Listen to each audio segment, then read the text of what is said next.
religious authority styles that were prominent there. So, for example, when that Brown, when Mr. Brown was sent there or was the leader there in that particular clan, um, he has that flexible approach, and maybe he was not that rigid.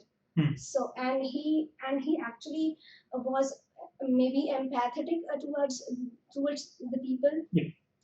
So he was trying to actually understand their problems and then preach them about Christianity. Yes. So that's why he established school and then hospital and the church. But when Smith took the responsibilities, he was rather more rigid and stubborn. So the situation changed totally, and eventually the church was set on fire. Yes. So there's from a counter reaction from native population.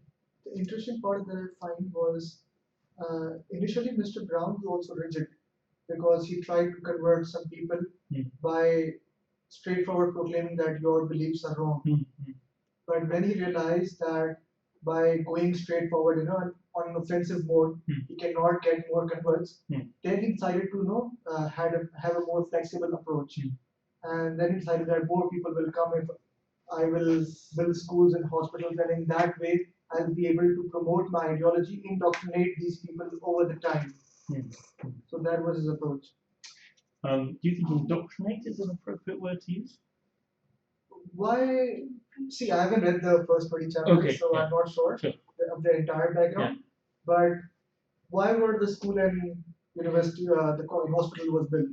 Well, I mean, I guess it's to convince those people to convert them to it's actually like Christianity, but like that was a technique through which like they wanted to preach them.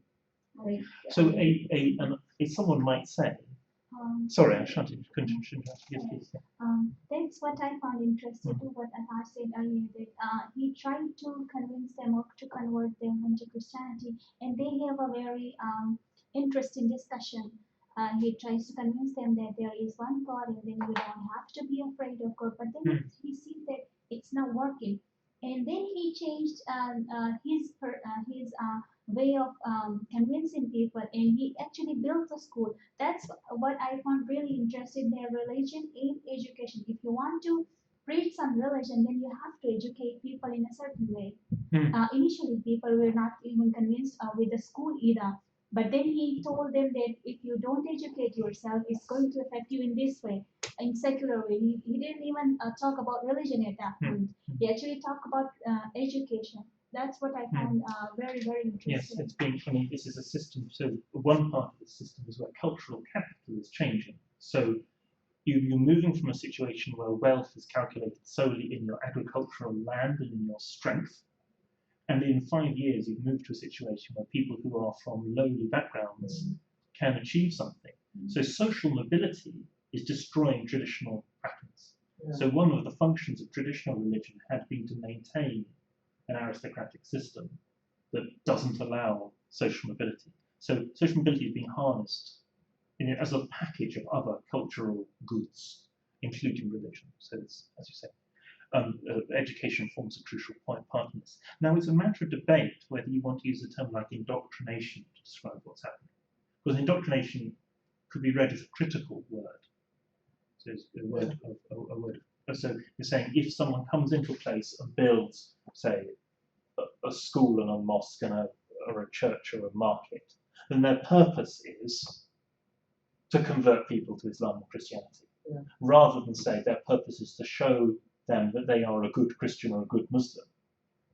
So you could say, an apologist might say, oh, the reason I build a mosque here is not because I want to convert everyone to Islam, but because I want to fulfill my duty to God, and to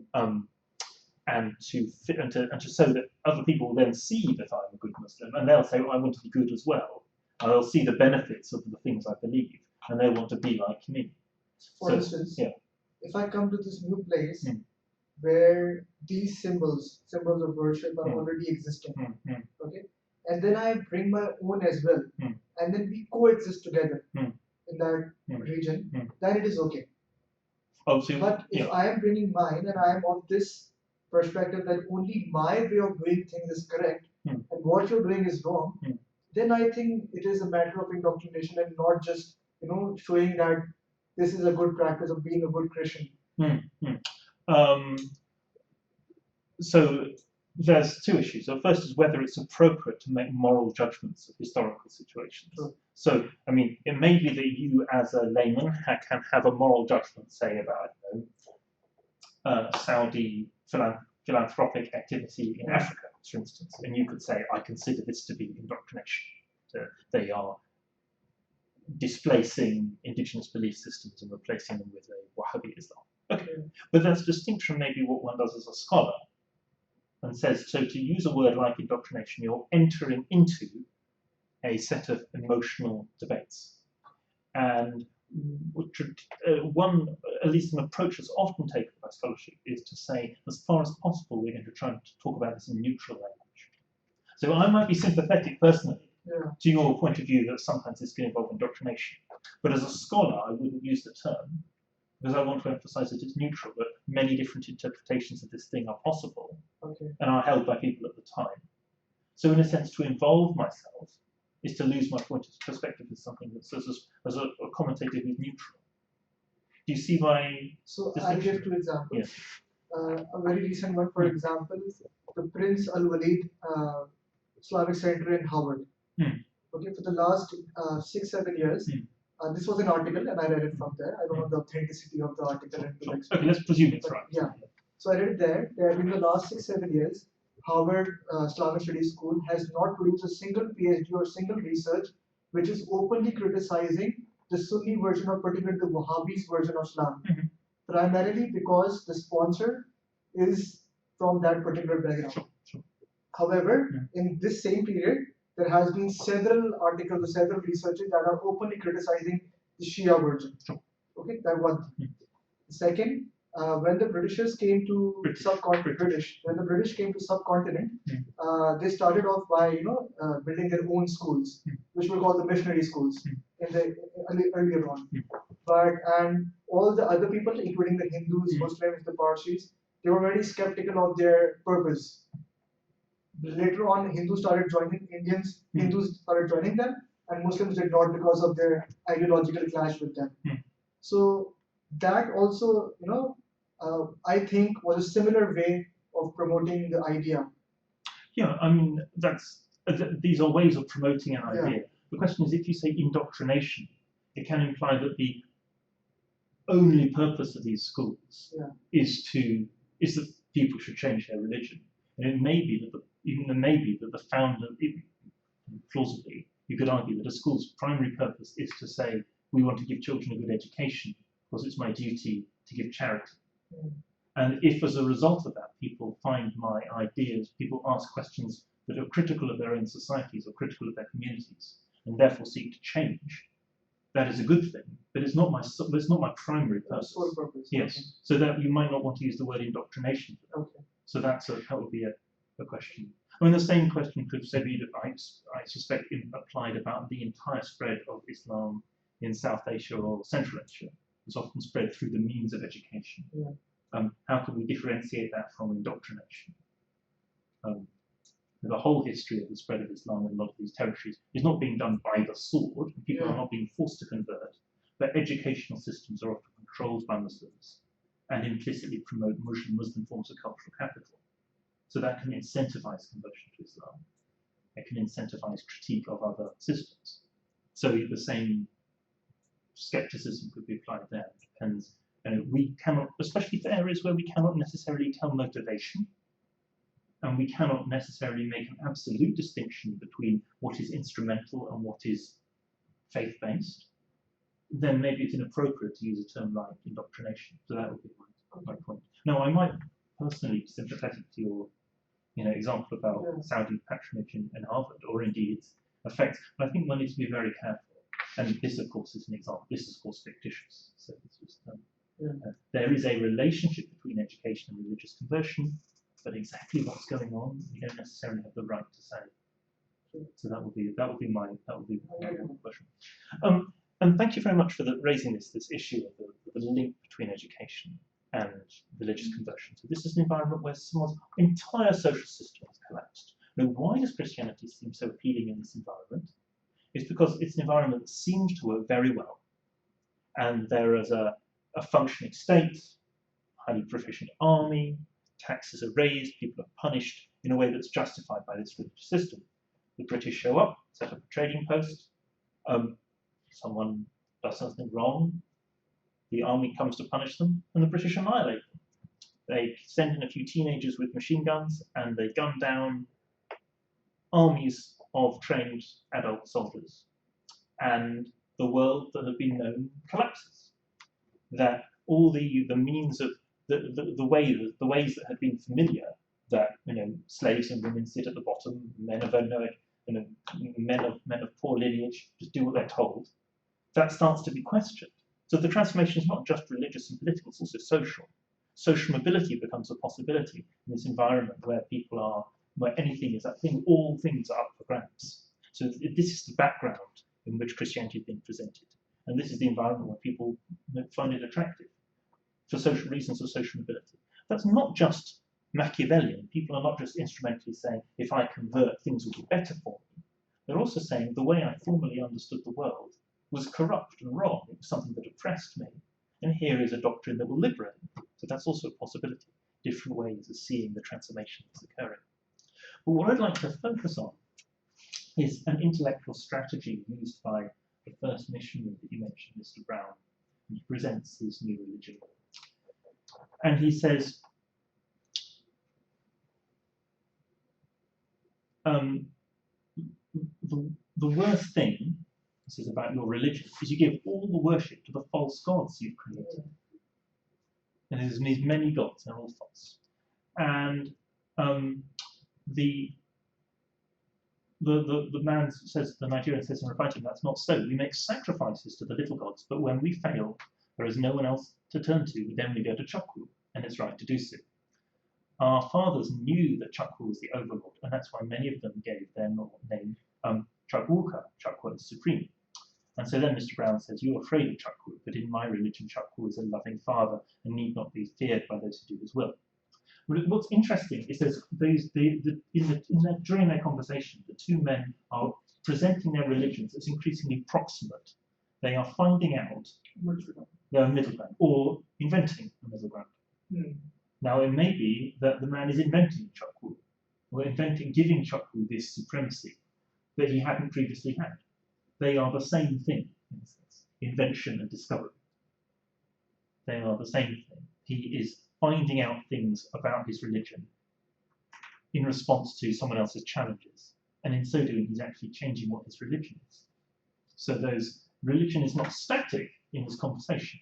He is evoking things about a tradition, but he may be making prominent things that have previously not been prominent. His religion is changing during the conversation. The same too might be said for Mr. Brown.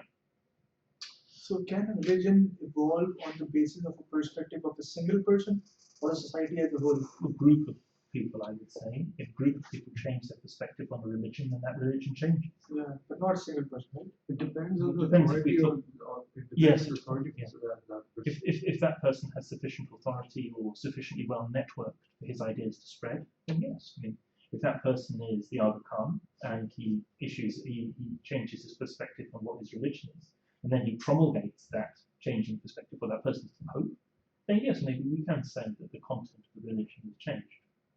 But what I'd like to focus on here, for the purposes of this lecture, is one of the things that can cause that change is a set of criteria that both participants agree on over what religion is.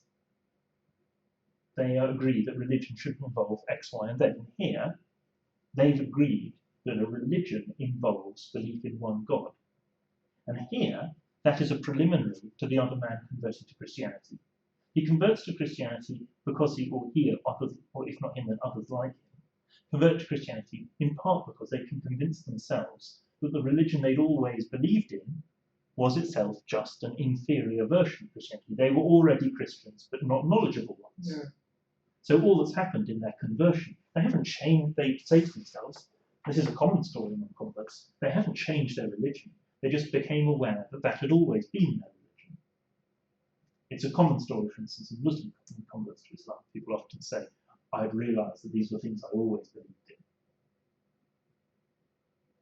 in. And so what's happening here is this common acknowledgement in a one God. That sort of seems a crucial factor. And then the debate then becomes interesting minutiae about what's the nature of this one God. But they agree that Nigerians don't actually believe in many gods. They are the Christian has agreed that Nigerians are not pagan; they're just proto-Christian. There's a way of salvaging Nigerian culture within Christianity.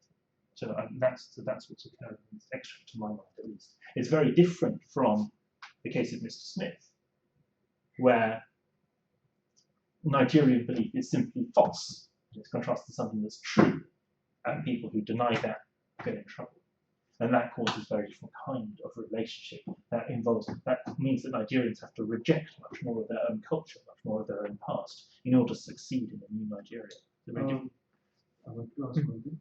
Isn't it the pattern that when you come up as a new person, when you are in minority, you try to be compassionate and try to like promote pluralism and try to come to a middle ground, but when you get some sort of power or some sort of ground, when you achieve it, then you try to enforce things black and white. Isn't that some sort of pattern that exists in history? Because the first priest came, he knew that there is no one convinced with his preaching, so he had to take this soft approach.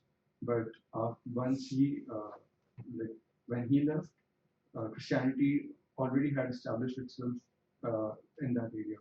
So the next person, he knew that he has already got some power, so he can enforce it like in a black and white terminology. Yeah, and that's certainly a model that fits this extract quite well.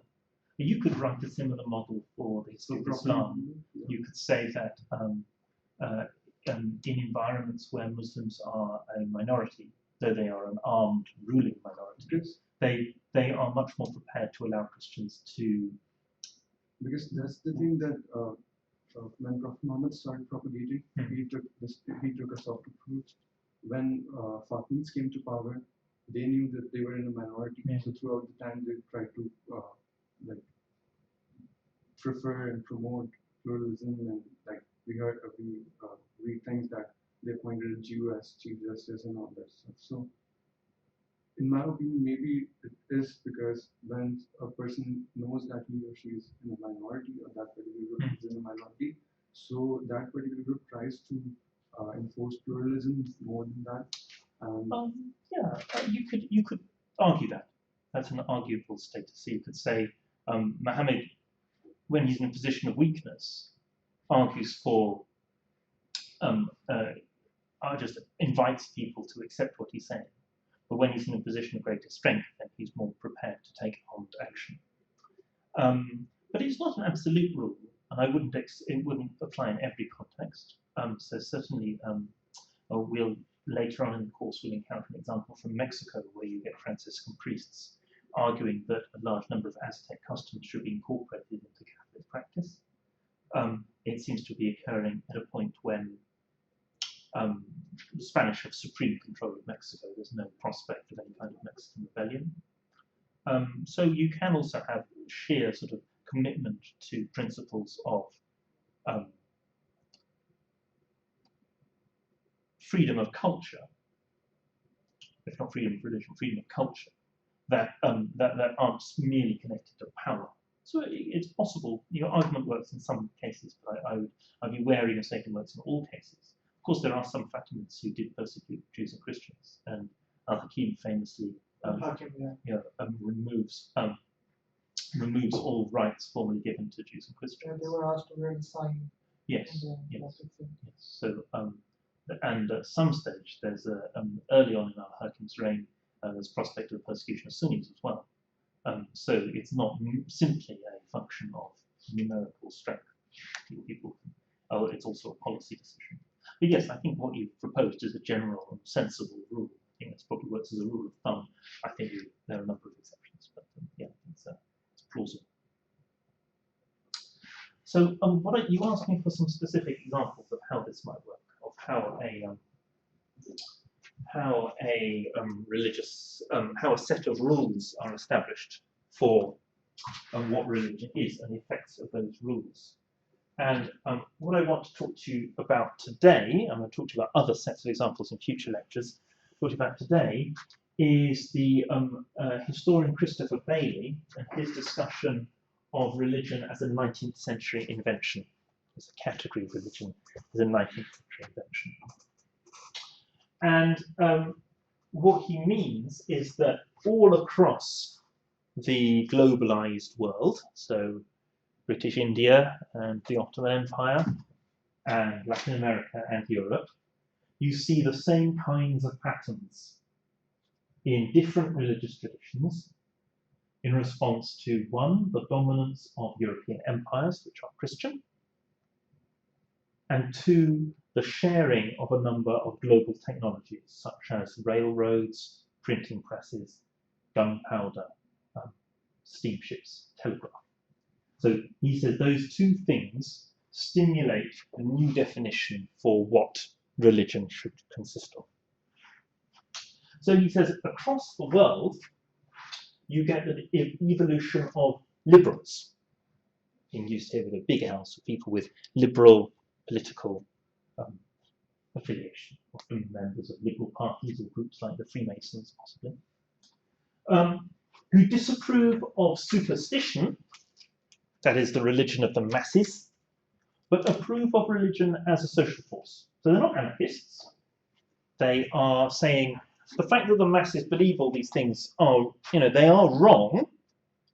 These stories you read about in the Bible or in the Quran or in the Vedas are not literally true, but they serve a good. They serve a social good. They prevent revolution. They make people satisfied with life, or they give people family values, or they're a source of law, or they prevent strife. They provide a mechanism for people to agree. And in a sense, we could put people like Weber and Durkheim, and to some degree Marx, into this category. Liberals category. Yeah, if you accept a very, very broad definition of the term, I think even a lot of socialists fit into this category. Marx, who says he thinks there's going to be a revolution, the young Marx perhaps, he thinks there's going to be a revolution at some stage, but not right now. Not right now. So that's okay.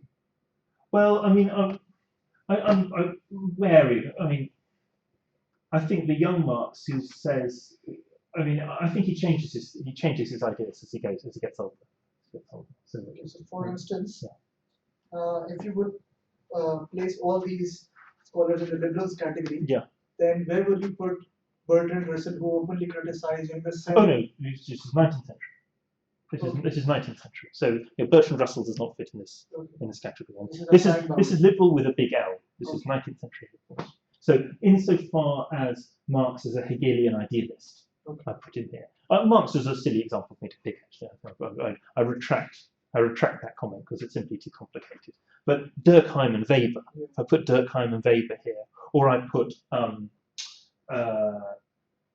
Stuart Mill, fits in this category as well. But also figures in the Hindu or Muslim intelligentsias as well. There are people who maybe don't openly say that they think it's all a myth, but their defense of why Islam is good is not to do with its truth, but to do with its social usefulness. But this is also an environment where the masses remain devout. The mass of the population go to church, go to the mosque, practice Christianity, Judaism, Hinduism, Buddhism at some level.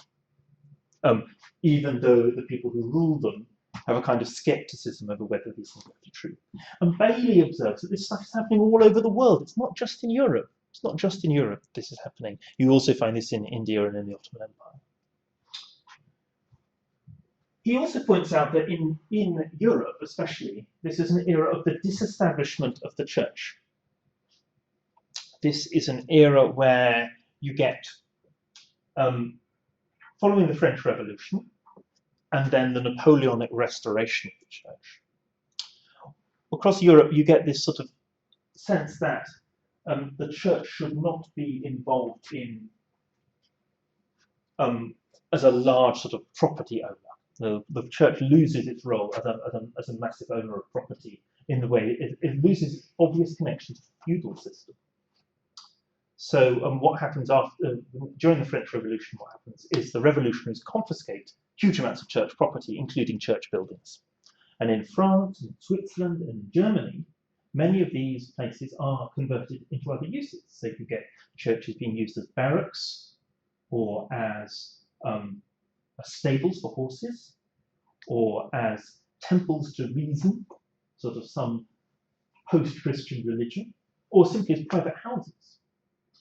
And on top of church steeples, people could put the Jacobins' hat, the hat with the badge of the French Revolution, to show that it wasn't a place of worship anymore, that religion was banned, that across France the Christian calendar was no longer used. They started again with year 1, the year of the Revolution. You don't begin with Christ anymore, you begin with the Revolution. You get rid of the 12 months and you get rid of the 7 days of the week, because the 7 days of the week are Christian or Judaic, Abrahamic connotations that are to do with the days of creation. So you replace it with the days of the week with new days, and the months with new months that don't have any kind of religious connotation. Everything is new. Yeah. And after the defeat of the revolutionaries, you get to some degree a reaction, a turning back towards religion, where people say actually they do want Europe to have Christian traditions and Christian culture, but they don't necessarily give all this property back to the church. The church loses its power as a feudal landowner. But Bailey argues that paradoxically, this hugely improves the church's relationship with the peasantry, with common people. It means that the church is no longer people's landowner. No bailiff is coming round from the vicar or the priest saying, "Where's your money? Otherwise I'll kick you out of your house," which would have happened 100 years before. Now it's much more likely the vicar's the person you turn to explain moral issues, to explain the role of changing technology in your life, to explain, to write for you. So obviously the literate man in the village who will write something for you, who will allow you to negotiate with the state, who will bring you new literature that's coming in from the capital. So the church and religious institutions are often the mechanism through which knowledge flows in this environment. Knowledge flows through the church, and the church acts as a moral commentator on a world that's rapidly changing due to changing technology, changing politics, changing ideas. The church is often gets the first right of commentary.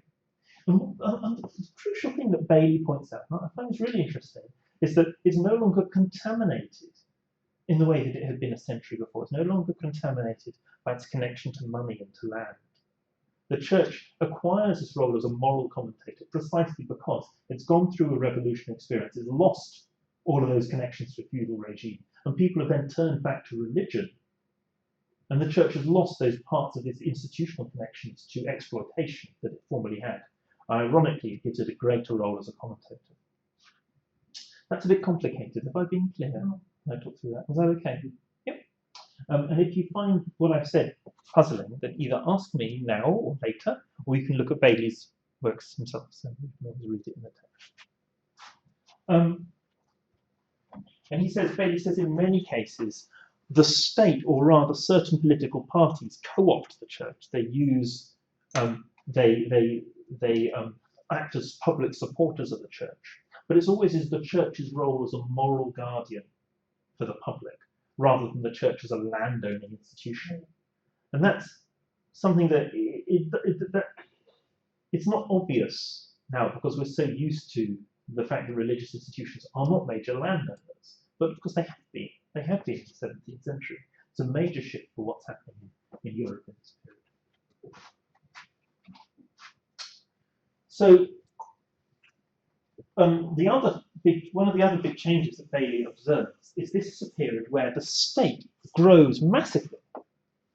The complexity of new technologies, or the capacity of what a government can do, goes far beyond merely raising an army, which had basically been about it before the 17th century. 17th century, 18th century, governments everywhere around the world, basically all they do is raise armies. In a few cases, they also fund universities. It's pretty small scale. It's a tiny percentage of GDP. Most of what governments spend money on is raising armies and navies. And in the 19th century, this changes. The state suddenly grows. But it happens at different speeds in different places, and obviously there's a big debate about this in England. But it's an era when people say social reform should be a concern of the state. People are saying the state should get involved, should make sure the poor are protected. It should make sure that infrastructure is run, so roads and railways. These things should be the concern of the state. And this is in part a product of new technological possibilities. The fact that you've invented dynamite so that you can blow tunnels through mountains, the fact that you've developed consistent gauges for railways means that you can run these on a basis agreed across the nation. The fact that you can have pocket watches means that you need a national timekeeping. These are all things that can't be run to local level. You can't say, well, I'd like to buy the right to control Pakistan's time. No private individual controls it. It's something controlled at the level of the government. And this is not something that has not been a necessary question before, that technological development throws up these new areas where the state needs to take control. People do experiment purely with private running of railways in Britain, and ultimately they decide there are certain things that the state simply needs to agree on. So the state says that you've got to have the same gauges for railways across the whole of the country. And there needs to be an office that decides this and a set of bureaucrats who enforce it. But all these functions were there before the modern definition of state. Okay, well, this is the 19th century. Yeah, so I'm saying, for example, even in the 11th century, the state, in whatsoever definition it existed, for example, in monarchy or whatever, the king was supposed to make sure that the environment is enabling for the people, to ensure commerce, or to ensure that someone who is traveling from a far off areas who comes to this place can relate to a time in that particular zone. Can relate to a time in that. For example, today we have this time difference. The time in UK is different from in US in Asia. So I'm sure this concept was there before 300, 400 years ago. No, in Britain in the early 19th century, timekeeping was run independently in different towns. Okay. So the time in Oxford was different from the time in London. Yeah. And that reflects the fact that Oxford and London are not on the same latitude. But how much was the difference? Like half hour, 1 hour? By 5 minutes. It's okay. So if you sent a telegram from London to Oxford, the time that was printed in London is not the time that will be received, even though it's received immediately. Yeah. So they're received at different times. So the notion of having a national time, that the time should be the same in Oxford and London, which is a lie, of course. It's not actually the same. But we pretend that the time is the same across the whole of a country, or the whole of a time zone. It's actually not. It's actually not. Exactly. It differs by a couple of minutes in each place. Yeah. So the fact that people can communicate so rapidly, or that trains need to be timetabled across the whole country, or that means that you get the production of national time zones, and that's a product of the early 19th century. Okay. So yes, there have been duties incumbent upon monarchs, say, in the past, but their ability to ignore those duties is quite remarkable. It's very rare that anyone monarchs are very rarely beholden to anyone else before this period. So as you said, like just 5 minutes ago, that change is taking place very slowly in some areas. For example, even in developing countries, you cannot hold accountable all these politicians, even though you can technically, but you don't get to. No, indeed. Certainly, I think what is happening is that there is a demand for standardization. Now, it can be abused, certainly. Bailey doesn't deny that. This demand can be abused, bureaucratization can be abused, it can be corrupt. There is a discussion of corruption. It becomes a common topic of discussion in all parliaments in Europe. The fact that this bureaucratization can be abused can involve corruption. But what Bailey wants to stress is simply that it's happening. Bureaucratization is occurring. The administrative manpower of the state is increasing because it becomes concerned by so many more aspects of everyday human activity. The state becomes concerned by educating people, all of the people. That hadn't happened before. the state it becomes concerned by the way that time is kept by all people. The state becomes concerned about keeping a monopoly over printed currency. That's also new. I mean, there are many other examples, the beginnings of things So like doesn't that have to do with the values that that particular civilization is holding at that moment? For example, the idea of educating everyone in the society, which is a recent phenomenon, like what, 150 years ago? Yeah, it's also to do with printing. Yeah, exactly. Yes, I mean, so you're right, it is to do with values, but it's also, and this is not a contradiction, also to do with technology. That the fact that I can think, the fact that I think it's both good and possible to educate everyone is going to be made more likely in an environment with printing. True. It's much, much cheaper to do. It's not a utopian hope. Yeah. So people in the 16th century, Thomas More, for instance, did say it would be a good idea for us all to educate women. But he also said that he thought we should live in a society without property. These are utopian ideas. These are things that it would be nice to do, but no one thought was achievable. Whereas this suddenly becomes achievable, plausible in the 19th century. There are still so there's people then, and there's still people now, who think it's not right to educate women. But they have to. But one reason that it's very easy to hold the opinion that it is right to educate women is because it's cheap.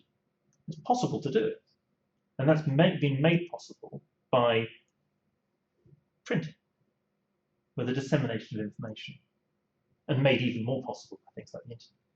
So I'm not saying that values are unimportant. I'm saying that values are in a relationship with technology.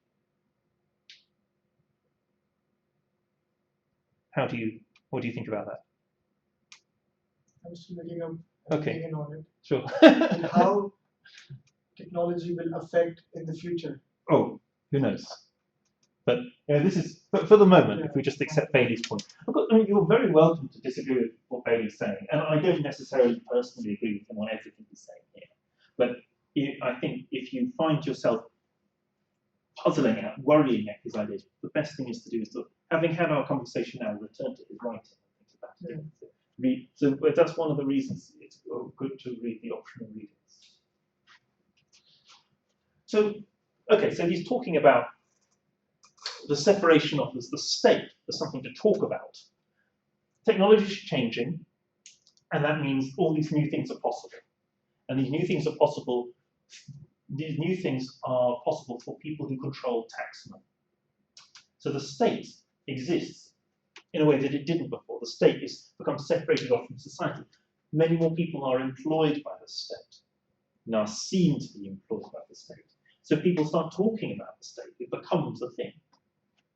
So that's one of the things that Bailey focuses on, is that this thing called the state emerges, he says, in the 19th century as a topic of discourse. He's not saying there are not things that are state-like before. He says it's always been talked about what the state should do. And that is the basis on which party politics really begins in Britain and France. The debates about what the limits of the state should be. They aren't debates about religion primarily. The difference between the Whig Party and the Tory Party in this period is how big the state should be, and what role it should take. Whether the state should subsidise agriculture, for instance. These are the big debates of the early 19th century. And he says, it's in response to this, it's in response to the emergence of the state as a thing that excludes certain other things, that things like the economy or religion emerge as discourses.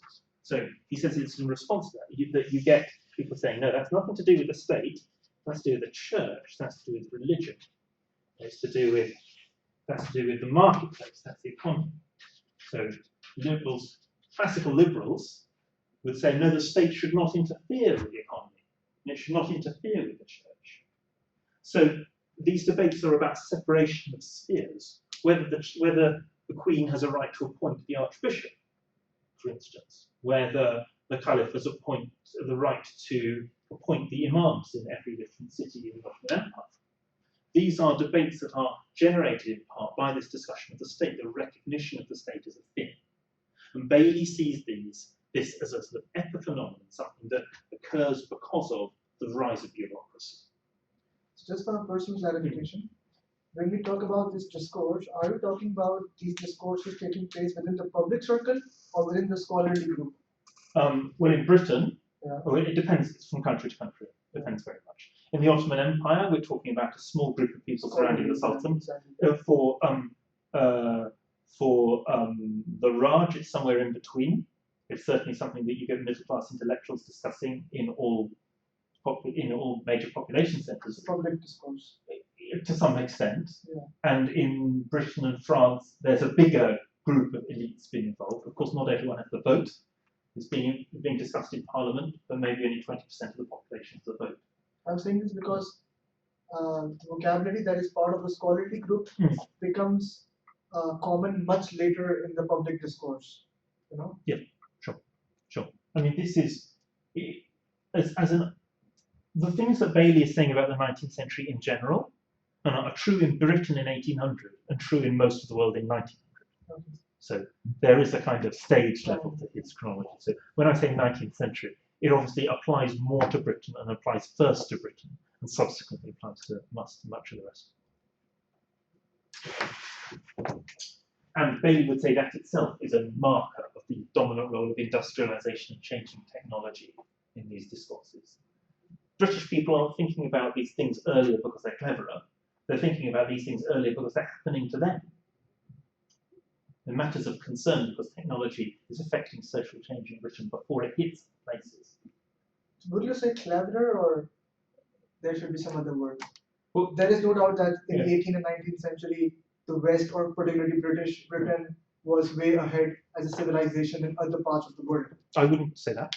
No? Because I would say that way ahead implies better. Slightly ahead? No, I wouldn't say ahead, because ahead means going further is better. I'd say has undergone more technological change. Yeah, okay.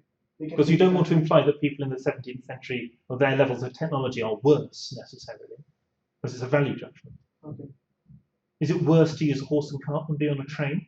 It depends what you're trying to do. I mean, trains also destroy livelihoods. Industrialization makes some people out of work. So what would you use in that place? A different. Different. Yeah. Okay. So if I have to compare the civilization of subcontinent with the British, the European, and with the US at that time of 17th, 18th century, how would I, what adjective seems more appropriate? I wouldn't say better or worse. Okay. I'd say you could use the word complex. Okay. Complex or more integrated. The European economies are more integrated internally than the economy of the subcontinent. But that's just you're generalizing about a region. The economies of internally, the economy of Bengal is highly integrated. Depends where you're talking about as well. I wouldn't use the word civilization either, Okay. because it has a moral connotation. So, if I don't want to use the moral connotation, but I want to make sure that these public discourses, which were which were common in British much before they became common in the subcontinent. So more widely disseminated. I mean, that's a perfectly valid comparison making. We're talking about how far certain things are discussed. Yeah. A really interesting comparison, but you're not making a moral judgment about it. You're not saying it's good for certain things to be discussed widely necessarily. You could make that argument, but it's not an argument of a historian. Yeah. Right, so Bailey says, just to summarize again, Bailey's saying technological change means there's more problems, there's more social problems being thrown up, and these things will have to be discussed. People have to talk about whose responsibility they are. The responsibility of an individual, or the responsibility of the government you've elected, or the government that just exists. And that means you have to talk about the state, and that also means you have to talk about the state's differentiation from other spheres, including religion and different. So he says that this is another one of the functions of this is this wider discussion about what the relationship is between religion and public behaviour. So we've noted already for Europe that the aftermath of the French Revolution is something that really creates a church that's not implicated in Lando, that makes the church relatively able to act as a neutral moral arbiter. And we've also got these people who are in your elite groups, people who control special moral discourse, who are interested in talking about how religion should interact with other parts of society. So what's this part of this question? What's the relationship between religion and the economy, religion and the state, religion and the wider public? So it's into that context that he places the thought of people like Immanuel Kant and Thomas Jefferson, who are trying to derive moral goods from religion. Jefferson famously says of the Gospels that it's, on the one level, this can be seen as a series of ignorant Jewish stories. That, these are just myths, these are stories, these are old wives' tales, stories for children. But they contain within them significant moral truths that have good for everyone. And he says that one can discern the difference between the moral truths and the ignorant stories as easily as finding diamonds in a dung heap. And Jefferson actually produces a version of the Bible with all the rubbish crossed out and the core truths sort of highlighted. So he thinks that you can just extract goodness or pure morality out of religious texts and then use them without bothering about the superstitious nonsense that's gathered around from his point of view. And Immanuel Kant, I think, of course, in a much more sophisticated way, is saying that there is a series of universally justifiable moral propositions that can be boiled out of Christianity. And examples are things like the golden maxim. The golden? The golden maxim, the golden rule. I don't know. So this is propositions that an action is moral if it can be universalizable. Okay. So if anyone were to do it, that would make it a good action, or it could be considered good. And he derives that from Jesus' statement of do unto others as it would be done. But there's also an element of this enlightened religion that includes the mocking of superstition, of superstitious behaviors. And the classic example of this is Samaj and the Young Bengal movement, which involves groups of enlightened Hindus eating beef in public as a way of mocking the superstitions of Hindu religion. But they are not ceasing to be Hindu. They are saying these are things that other people think we're foolish because we don't eat beef. Other people criticize us for this. We ought to focus on the moral truths that sit at the center of Hinduism instead of focusing on ritual elements. Now, Bailey also includes Wahhabism in this list. I'm slightly uneasy about the presence of Wahhabis alongside Immanuel Kant, Thomas Jefferson, Brahma Samaj, but that's how Bailey conceives of them. So Bailey sees the Wahhabis as more enlightened? He's placing them in a context of the enlightened, the big E, in the context of the worldwide criticism of superstition. I think it's mainly because of the fact that when Wahhabism started to gain momentum, they started destroying all the shrines and all the tombs. Yeah. And their perspective was that you shouldn't go to these places. It's all superstition. Go to tombs and pray. Yes. Yeah.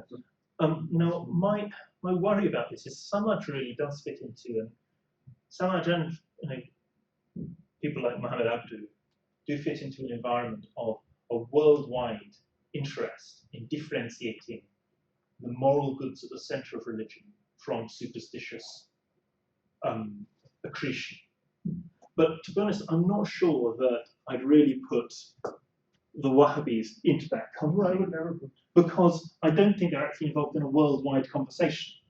I think it's very much endogenous. I think there are a series of ideas going back to people like Ibn Taymiyyah that really are not related to conversations in other religious discourses. They're not concerned by what Christians or Hindus do. So that's why I don't really want to. That's why I think Brady's wrong to put the Wahhabis into that group. But I wanted to include it on the slide because it's certainly what Brady argues. Are you following what I'm saying? Is that are you keeping up with this? I haven't gone through the reading, so. Oh, that's okay. It's okay. But do you follow what I'm saying in the text? Is there anything you're not? Can you have a break, sir? Of course, yes. So Yeah. if you tell me if you don't follow everything I'm saying. That's what I'm concerned about. You understand? Okay, great. So we'll take a pause there, and so you have 10 minutes to have a glass of water.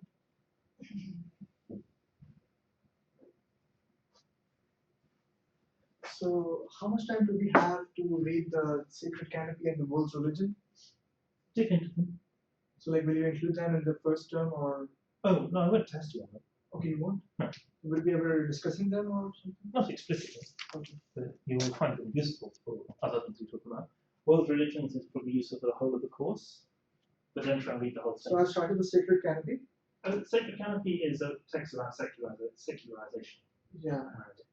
So, some of the ideas are like pretty new, since I haven't studied sociology or social sciences as a whole before earlier. Good. So, Good. He's a very good writer. It's a good yeah, place. it is taking a bit more time than it It's okay. should be. That's okay. It's a master's course. It should stretch you. No. I hope it stretches you. It would be boring if it would everything was Yeah. easy. It's interesting, like you start reading a page and then you get new ideas. Yeah, every that's time. good. Well, if it's triggering ideas, then that's the point. Yeah. He disavows the book now. He says he no longer agrees with what he said. Really? Interesting. He disagrees with his earlier opinions on secularization. So, even I Yeah. did not agree with a couple of ideas in the first chapter, Right. which I have marked particularly. I said when Great. we'll discuss it. Yeah, let's talk bring about it. that. Yes. Well, I'll have the last lecture term will be on secularization. Okay.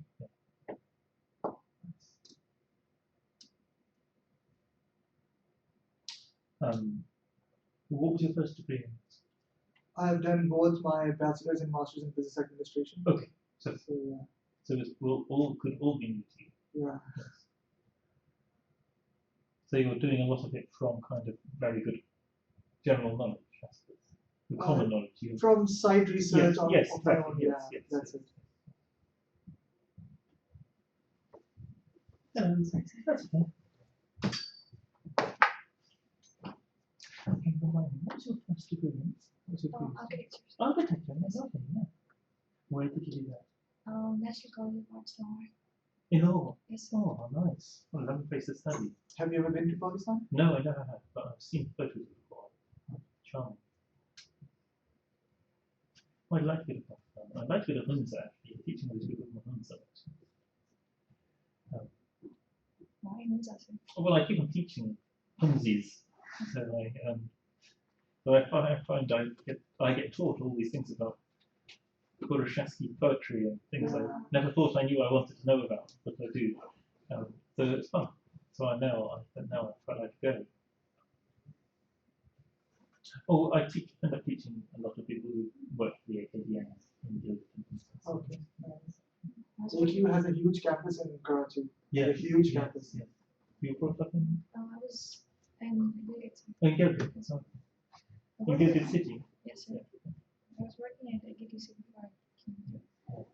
So,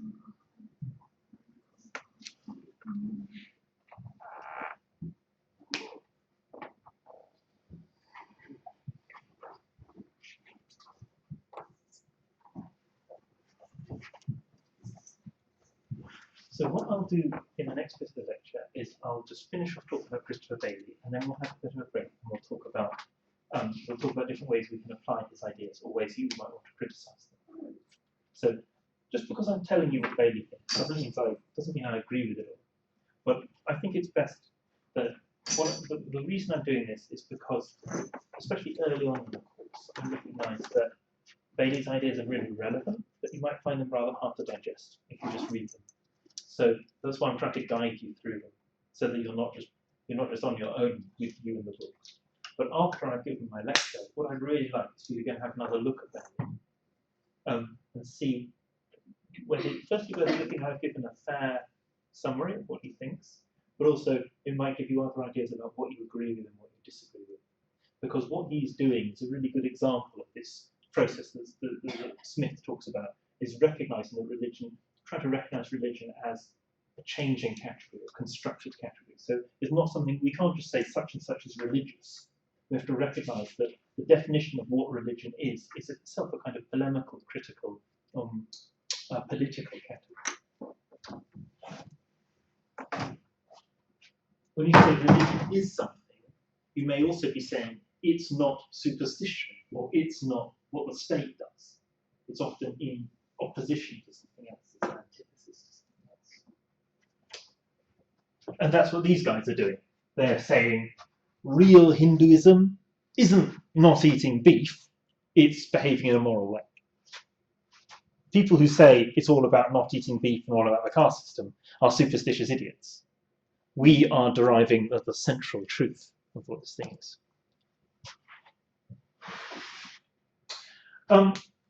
So those are, so far Bailey's been talking about the intellectual effects, or how the separation of spheres affects the way that religion is discussed. But he also talks about things that change, technological changes that affect what religion is for everyone. This is something that's going to affect everyone. And one of the things is mass travel. That it is now possible for people to go to Benares, this is on the Ganges, I'm sure you know these photos, or Jerusalem, and of course these, you see the Dome of the Rock on the Wailing Wall, but also this is a Russian church built by the Tsar in the 19th century for Russian pilgrims to Jerusalem. Lourdes, the great Catholic shrine in southern France.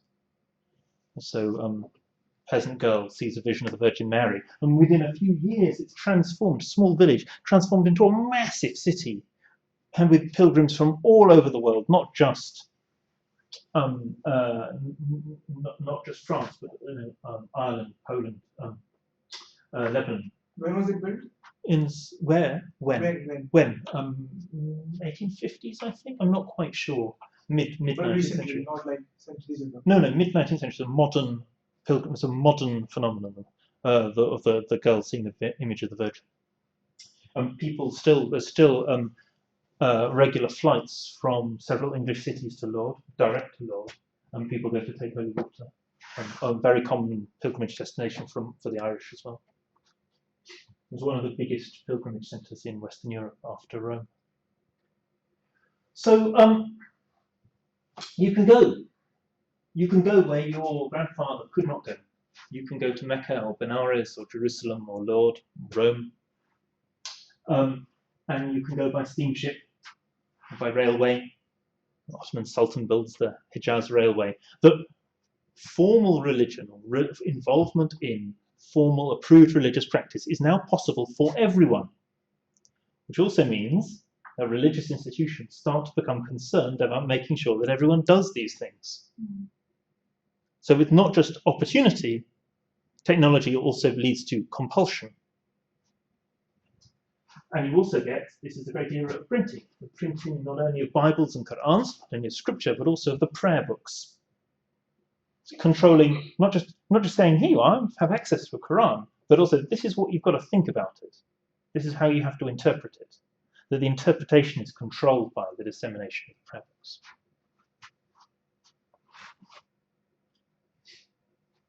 So essentially it allows for not just so I've said that technology doesn't just allow for religious opportunities, it also allows for compulsion of certain forms of religious practice.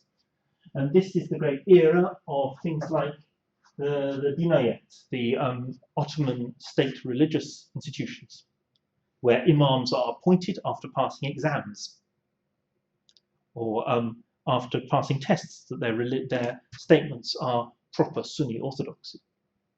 That this is now possible. Statements of orthodoxy aren't just made in abstract in small groups. You can now enforce orthodoxy on much wider groups of people. To be an imam, you have to have the statement from the Sultan, and it's printed and sent to you, signed by the Sultan's secretaries, and it's put on the wall of your mosque. So everyone knows that what you're saying is orthodox. and that you're not an Alevi, you're not a Shi, that you know that the statements of your orthodoxy is made public. Same thing obviously happens in the Vatican, but you can also see examples within Chinese religion. The appointment of Confucian mandarins by Chinese and Vietnamese rulers. So it's not limited to the Abrahamic traditions.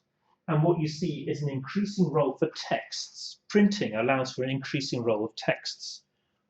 Bible and the Quran, the Torah, but that's obvious. It also extends to non-Abrahamic religions, things that haven't traditionally considered themselves religions of the book, such as Hinduism or Confucianism. So the publication of the Vedas or the Analects, these texts that mean that Confucians can say, I am part of a tradition that is just as respectable, just as text-based as yours. Can say to a Christian, I can compete in these terms. Here's my text, the Analects, here's my text. This is my Bible. I have something that's equivalent to what you have. This is, of course, the great era in India of a group called the Ahlul Quran, which many of you may have heard of, and people who say that you should be able to interpret the Quran without the Hadith. And this is, in a sense, a debate that's being made possible by the fact that everyone can have a Quran. That's only a possible standpoint. You can only argue that about Islam. You can only make those kinds of statements if it's possible for everyone to own a Quran or to read one. It requires these technological changes. Now, there's a debate within the study of religion about how the use of the term religion by contemporary scholars and by scholars in the past is basically modelled on their expectations of Protestant Christianity. And that is often said to mean Western scholars, by using the term religion, are not treating other religions on their own terms.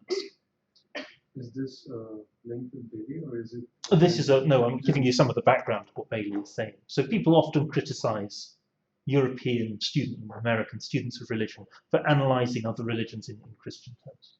So Bailey examines this in his book here. And he says that to have a common category of religion in an era of Christian dominance one aspect of that is to say that the category of religion is based on Christian assumptions about what religion should have, and that other traditions such as Confucianism or Buddhism or Hinduism, in order that they be imagined as religions, have to basically mimic Christianity. They have to try to do Christian things. They have to have a book. They have to provide moral welfare. They have to give a role to women, for instance. These are all things that these other traditions are expected to do in order to seem like real religions. And it also means that in comparisons, the Christians will always win. In an environment where other religions, to prove themselves to be religions, have to look like Christianity, well, Christianity is always going to look more like Christianity than any of them. They're always going to win in those terms, in these comparisons. This is how the argument runs. So that is one way, that might be one effect of the definition of religion in the 19th century. That might be one effect. But there's another way of seeing it. There's another way of reading the fact that all these other traditions are recognized as religions in the 19th century, which is that to define Confucianism and Buddhism and Hinduism as religions is also humanizing. You can say it's also a way of saying these are people like us. They're doing things that I recognize as religion. They're doing things that I recognize as good. It might not be as good as what I do, but it's still a recognition that there are other forms of good behavior that exist outside my culture. But that particular statement that it is not as good as I do, it makes all the difference. Of course, but that's true of all religious traditions. Yeah. All religious traditions have a presumption that what you do is better than what other people do. Even within the religion. Yeah. No religious traditions is, to my mind, is ultimately totally pluralistic. Because if it were, or maybe Quakerism is, but no, most are not. But if they were, they have no mechanism to compel their adherence. Or If you really did feel that, then you would think it amoral to bring up your children within your own religious tradition. If you really felt that all traditions were equal, why would the tradition you happen to follow be the one that you ought to bring your children up in? So that I think that those arguments do not survive, find an intergenerational transmission very difficult. So there are different ways of thinking about this issue of the centrality of the Christian imagination of other religious traditions. You can see it, you can play it either way. You can see how either argument works. But what I think we can note is that religion is used as an anti-Western ideology in several places. So you can say, this is my version of Christianity. So this is, if you are a Christian, therefore you're a betrayer of what is authentic to us. If you're a Christian, you aren't a proper Indian or a proper Chinese or a proper Vietnamese. It can be seen as a form of betrayal. And the definition of the opposite of Christian as Confucian or Buddhist or Muslim gets defined by the state. And ironically, Bailey says that's something that allows the state in Asia is actually doing very similar things to the state in Europe. It's using religion as a mechanism for control. It's saying you're either with us or against us, and if you're with us, these are the things you need to belong to. So Bailey's pointing out a general phenomenon where religions are becoming more normative, where there's more norms associated with religion.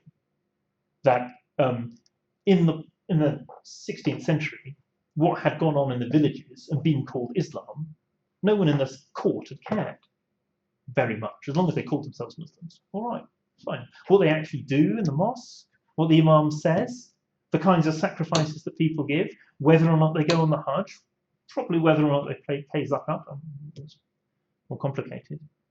People are less concerned. But now they have the capacity in the 19th century to control these things. Technological change has given people the capacity, given the state the capacity to control this stuff. So that would mean we attribute all the newfound extremism and fundamentalism to the technology. Well, the capacity of there is an element to which groups like ISIS are certainly empowered by technology. I couldn't imagine ISIS operating in the way it does without the internet. The concept of global jihad wouldn't be there. It would be difficult to do. Yeah. Difficult to do. I mean, people had said things like this in the 19th century, but again, as utopian concepts. People didn't actually travel from Indonesia to Iraq to participate in jihad, but now they can. Yes, so technology has a role, certainly.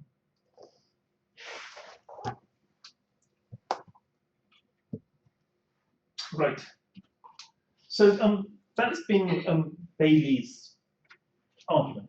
Shall I summarise it one more time for you? Would you find that helpful? Or do you think you understand it all? You don't need me to say it again. Would anyone like me to just go run through it one more time? Yeah. So Bailey's saying two big things you need to know about the 19th century. One, massive European empires control the world, take over the world in the 19th century. And these empires are all Christian. So when they start comparing different traditions, saying this is religion, this is not religion, they are using Christian presumptions to do that. Number two, the other thing that happens for the whole of the world is the massive spread of technology. And that's something that starts in Britain in 1800, but lots of the changes that you see in Britain in 1800 are true of the whole of the world by 1900. 90% of the world. And I mean things like railways and printing presses. What are the effects of this? The effects of the technological shifts are to make a lot of things that have been once been desirable in religious traditions, they become available to everyone. But it also enables the state to enforce these things on everyone. So if religious opportunity increases, so does religious compulsion. The other strand of Bailey's argument is that this is an era where it's possible to have an enlightened or rationalist attitude to religion. And this is mainly a feature of the upper classes, a upper classes, but it's seen in lots of different cultures, and it's partly a result of the differentiation of different spheres of government, of economics, of the state, of religion. So they become, in a sense, they are opposed to the state. Religion is in opposition to the state. So Bailey says that religion emerges as a commentator on cultural change, and in particular on morality, in an era when an idea when the secular sphere is invented. He sees the 19th century as a period for the invention of both the secular and religion. They have to have one another to exist.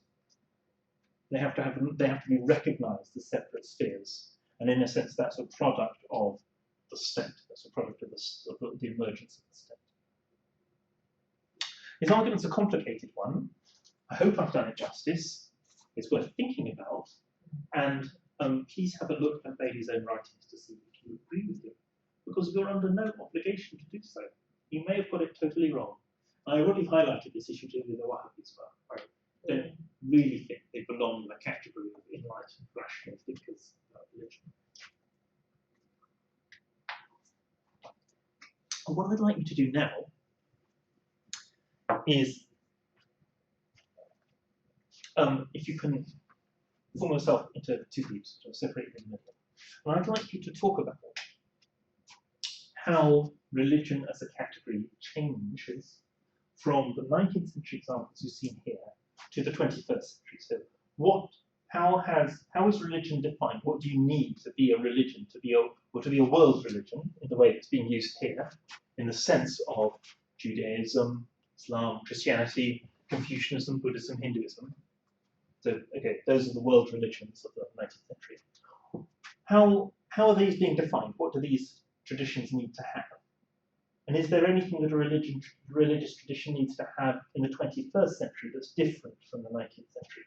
Has it become, what are the requirements of a religion?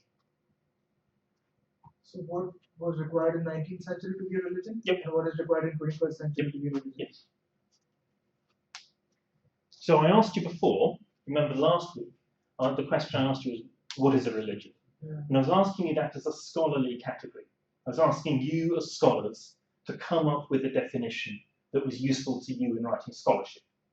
This is a different kind of question. I'm asking, if you ask the man on the street, what is religion, what will they say in the 19th century, and what do they say in the 21st century? So, first week I was using religion as a scholarly category. Second week I'm using it as an everyday category. How does this category, and I'm asking you, how do everyday categories change? Do you see the difference? Yeah.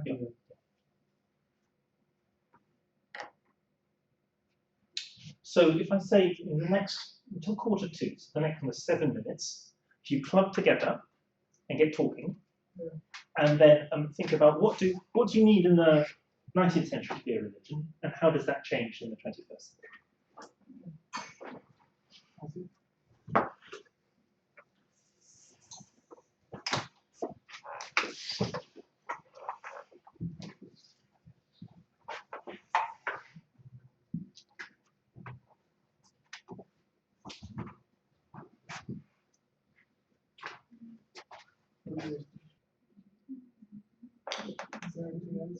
You could have a look at Smart's definitions if they might help you. Do you want me to put it up on my computer? Do you want to see?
African ingredients. If that's helpful. You don't have to use it. The ingredient part.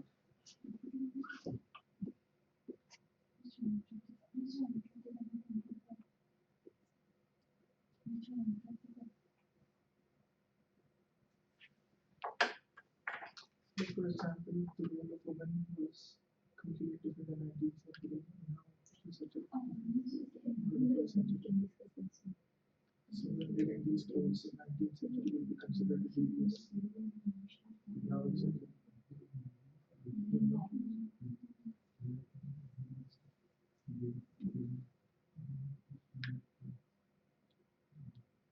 Yeah, you have to believe.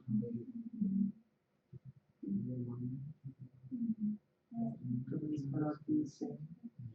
Experience is emotional. I don't think it is.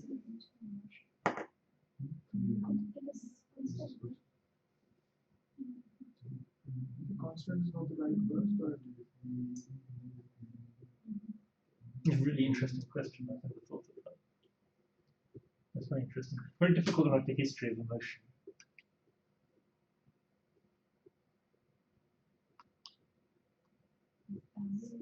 More detached. Maybe. But it's, it cannot be generalized for everyone, not even people living within a single society. Okay, that's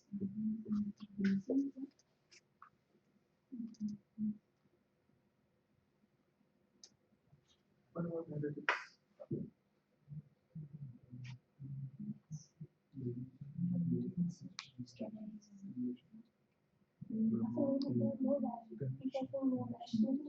So one thing I within Smiley in 17th century we were going more about the day of judgment and how it will take place.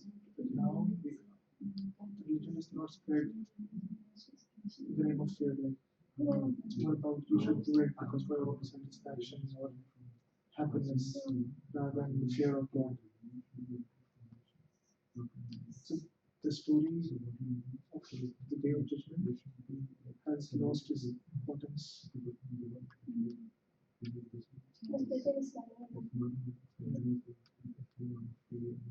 Because people interpret the day of judgment in multiple ways.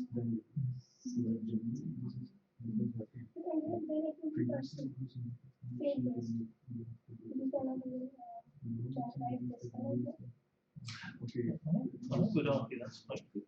It's so interesting. It's true of like certainly Christian and Jewish contexts as well. The de-emphasis of the day of judgment. That's quite common. Very interesting.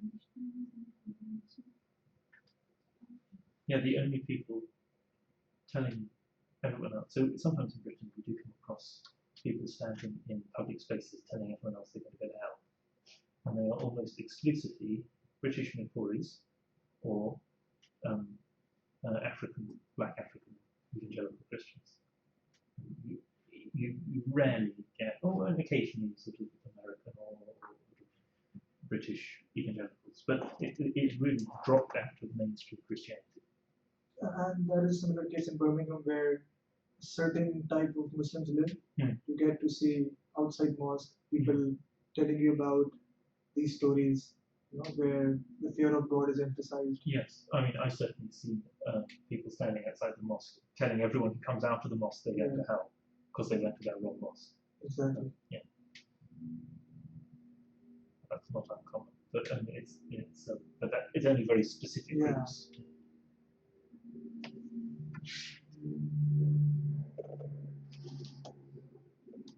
Do you want a bit more time? How are you? Are you done? I think we are. You done? Okay, so should we start with this group first? Which one? On my right. Sorry, I've forgotten everyone's. I don't know everyone's name from this. So if you guys start, sort of, do you want to do 19th century first? Yeah, basically, we have highlighted 3 to 4 points, which we feel was the difference in defining religion in 19th century and the 21st century. So the first, basically, if we go to a person living in 19th century and ask about religion, how he or she defines religion, we think that the definition coming up would be something more focused on communal. It would be more belief or ritual based. Maybe myth can also be part of it. More based on belief, Belief, ritual, as opposed to how would you think that changes now? we have kept a reason or practicality Okay. in 21st century. Okay.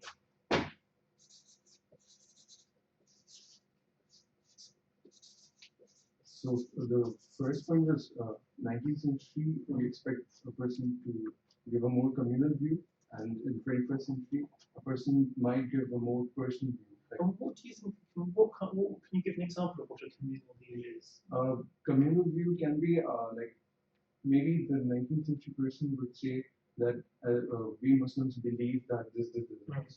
While if you go like to a person, so he or she can say that I believe that this constitutes Islam. This for me, this is what Islam is all about. So and so this is in terms of creed. So so individuals are free to define their own Islam, more free. we believe that it's not about, we are not talking about freedom per se, but we are saying that if you go and if you like comfort a particular person, then ask him or her what does she or he wants in the definition for religion, then he or she might come up with a personal view. If we keep this freedom element aside, because we are seeing that we will be going through, if we want to take out the actual thing that he or she would understand, so obviously that, but if we bring in the freedom part, then again people under the influence of some other forces tend to define it in strict terms. Like if I can give the Pakistani example here, so as per our constitution, we cannot say that these are Muslims. And these is okay, so you're not allowed to say that. Yes, So, we are not allowed to say that. Yes. But if we go on a personal level and we ask people, so there exists a group which think that we are, or the state is no one to declare these as non-Muslims. So what, if we are going on a personal level, if we are asking a person, then this personal view is more prevalent in 21st century than in the 19th century. Second one was that 19th century person would give a more belief or ritual or myth-oriented definition as compared to a person living in present day. We think that the present day definition would include more elements of reasoning and rationing as compared to the person living presently. Third point of difference we think is the 19th century person would take a more take a line of dissociation, and the person living in 21st century presents a definition that is more accommodating and more kind of accepting others as well. Like so a definition that wants to like bring in a commonality. Interesting. Yeah. And so you've got disassociation. Is that the word you used? Yeah. Yeah. And it's going to something that emphasizes commonality. Accommodation and maybe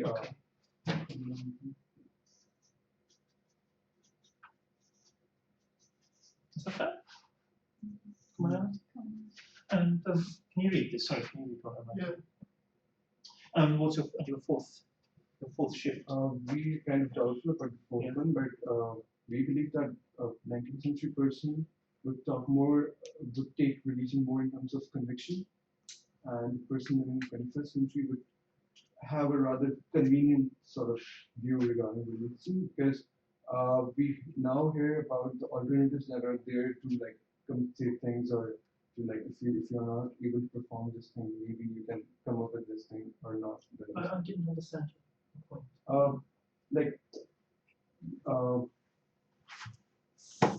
So if I quote Smilism, the holy guidance given by previous imams, especially the country and other too, were like that you have to perform this, and if you don't perform it, then you're like to a very extreme extent that you are outside the fold. Okay. But now, the kind of guidance that comes is that you have to be like, you have to perform these things.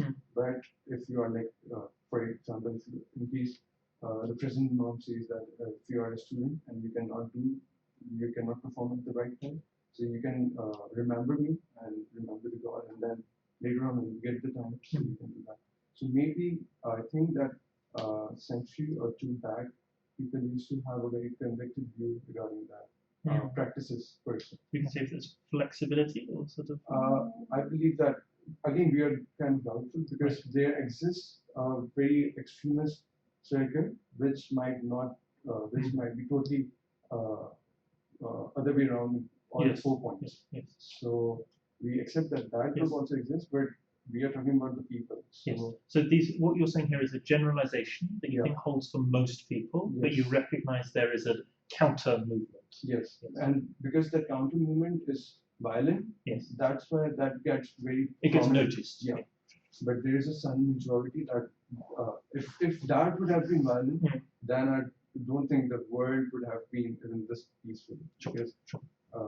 it's still peaceful because of that silent majority. Yes. That Can I add another level? I suggest that these people who are sort of pushing back against modernity, most of them are not violent. Now, most of your conservative Wahhabis say, who think that everyone should go off to pray when it's prayer time. Most of these are not violent people, and they're not going to personally commit violence. but like if we talk about Saudi Arabia, there is police force dedicated to make you go to mosque. Sure, no, the state will do that. The state will do that, but I worry about imagining that all, all the, if you're deeply conservative, doesn't necessarily mean that you are personally violent.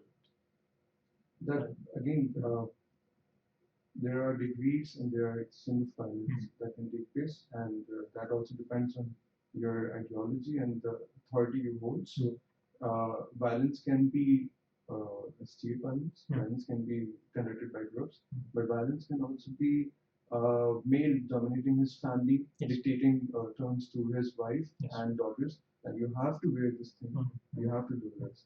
So I believe that if we take this holistic view of violence, then this group tries whatever power it has, tries to make itself noticed, and that's why we tend to highlight this point, where people who do not pursue violence and who do not push others to do certain things tend to carry this accommodating view as well. So that is what I think.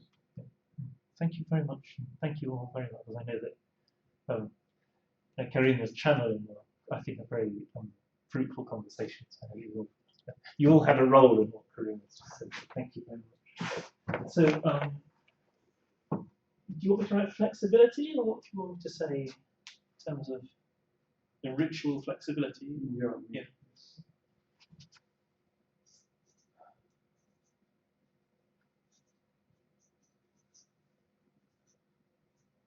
So I'm just going to summarize and make sure I've understood. So you interrupt me and tell me if you think I haven't got it.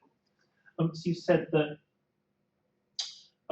in the 19th century, people are much more likely to take a communal definition of religion. So they say, we Muslims think that. This is shifted more to an individual definition. So people will say, for me, I am a Muslim, and for me, Islam is good. So you're not saying that anyone else is wrong, but you're saying that you are a member of a tradition, and this is how you interpret it. I would note that it's different from a third space that I think we haven't reached at the moment, which is to say, this is what I believe, therefore I am a Muslim, which is, I think, a third possible way of thinking about religion, which is to prioritize what you personally believe and then talk about its results for you. If you say, this is what Islam is for me, it still presumes that you're a Muslim first. And that doesn't seem to be debatable. And then it has and then you're defining what that means in your context. So I think there are three different possible lines to take.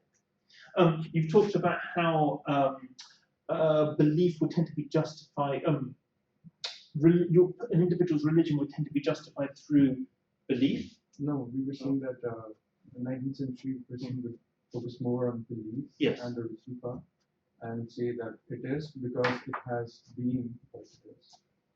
Whereas 21st century person will try to give a rationale for doing what. So behavior is rationalized. Yeah. You have to rationalize behavior. You said that religions tend to disassociate from one another in the 19th century. So say that the endpoint of the creating your own identity, picking out your emphasizing the boundary behavior, and now people tend to emphasize commonality and common aspects of people share across different religious practice. And you've suggested that we move from an environment where ritual is seen as efficacious in and of itself and necessary in and of itself to belong to a community, moving on to a situation of greater ritual flexibility.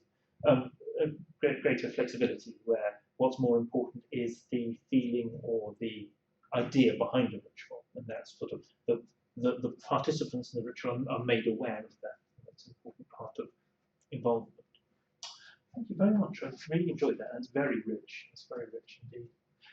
Do you have any comments on what they said before you inject your own? Do you want to respond to what they've suggested? About the boundary and disassociation. During the 19th century, it was quite easy to define boundaries because their vision was not very far because there was lack of technology. And So it was easier or it was difficult? it was easier to define boundaries because there were less boundaries. There were fewer different people that we regularly encountered.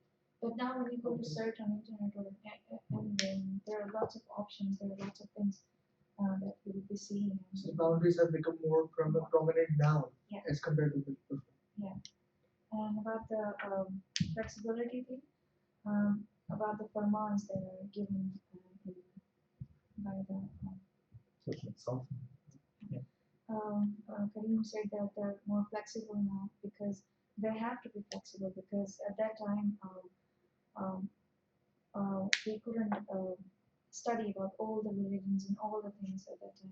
But right now, at this point, in Smiley, a person as in Smiley is not it has access to all the religions and can study about all the things and can question those things if he is forcefully asked to do those things.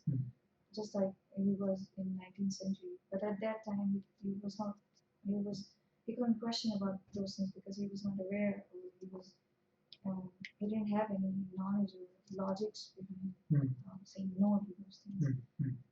It's different now. I think the flexibility that we are talking about is now, even though at that time as well, we could question. I mean, in the flexibility that we have now, it's because of the engagements that everybody has now. It's not that we can question it, but it's in terms of the engagements. The flexibility is because of all the stress or whatever we do. See it from a bigger perspective, not just from a single community perspective. Is that flexibility present within Islam, among other Muslims? Any other sect gives you that flexibility? The flexibility within our community is because of a particular reason. We are considered to be liberals among the entire Muslim. I believe that it is present in other communities as well. I would interrupt. I would caution you against using the word we. Okay. Who's we? Who are you representing? It's present in, I think, every community now, for the reason that rather than looking at only from the point of view that ulmas and priests still focus on you have to do this and you have to do that, but if you see the let's say for example, previously it used to be here you can beat your wife, but now it's you beat your wife lightly. So they are making things, they are making rules about like if for example if you cannot go to an pilgrimage or you cannot make a sacrifice, then you can do this or you can do that, or else if you talk about the divorce law or the will, if by any reason you divorce someone, and previously it used to be very thin laws that you cannot directly remarry that person. There is a whole thing regarding the nikah. Nikah used to be a strict document regarding a particular sect. Now it's prevalent in various sects that you can temporarily marry somebody. So, So for example, I think there are uh, there is a certain element of convenience being given, so because of the fact that that the communities now know that if you will be very much stringent about everything, I know there is a group. That's why I mentioned that there is a group that still focuses you to be only focused on the belief and conviction and every part. But if we talk about general public, then general public focuses religion, which gives them opportunity to remain part of that religion, to remain satisfied, even if they cannot fulfill all the practices as well. Like if there is a Christian out there, like outside this building, and he or she cannot go to church now regularly, versus he or she couldn't go to church 2 centuries back, the level of satisfaction is totally different. That person would still feel attached to the religion because of the fact that now they tend to promote a humanistic view of it, that Jesus was supposed to like bring humans together and everything like that. So that is the reason why I was saying that convenience has become a part of definition for religion. That was the reason for it. So, Maybe I. in my perspective, all these points that you quoted, for example, um, starting with the nikah, rights of women, beating women, or even how they dress right now, or the satisfaction part. I think all of this is coming within Islam, particularly because of the increasing pressure of West. In the sense that more and increasing number of people are going abroad, going to West. They are getting exposure to the lifestyle, to the freedom of lifestyle that they have, and because of that, they are forcing the Islamic clerics to bring that flexibility in. But that flexibility is not there within the majority. Now, the silent majority that you were talking about, since there is no survey we can only talk about, there is no proper research. People won't talk about it openly, so we can only share our perspective. I feel that the current state of Islamophobia and the current state where Muslims are being undermined everywhere in the world is particularly because of the silent majority which holds sympathy towards those people who commit such crime. For example, if any person from any sect, any extremist would go and do something which is not acceptable against any other community, there are people within that silent majority who would sympathize with that crime, that he did that, it is okay because they are wrong. Now the religion is dying, or religion is being corrupt from inside because of those silent majority. There is no survey to say that silent. Yeah, that's what I'm saying. This is one perspective and this is my perspective. But logic suggests that if silent majority would promote violence, then peace wouldn't prevail. So if There is no peace. Where is peace? Just day before yesterday, we were reading an article, my article, where it said that there is civil war going on in 7 countries. Out of those 7 countries, 5 are Muslim countries. yeah, but Okay. It's compared to century back when we had 2 world wars. Yeah. So after getting done from 2 world wars, a century or two back, now we have civil wars. Can I just keep us on track? I mean, it's an interesting discussion, but ultimately you're really talking about the relationship between religion and violence. And that's not really what I think is the core of this question, which is what are the changes between the 19th century definition and the 21st century definition. And if I may, I just want to sort of tease out some of the central things you said. Now, this issue of the changing to the muta and not being able to be your wife, and these sort of liberalizing elements. I mean, and Atash has ascribed this sort of Western influence. And using Bailey's mechanism what I'd like to suggest is that in part it's about a notion of what a civilized religion constitutes, a civilized tradition of any kind.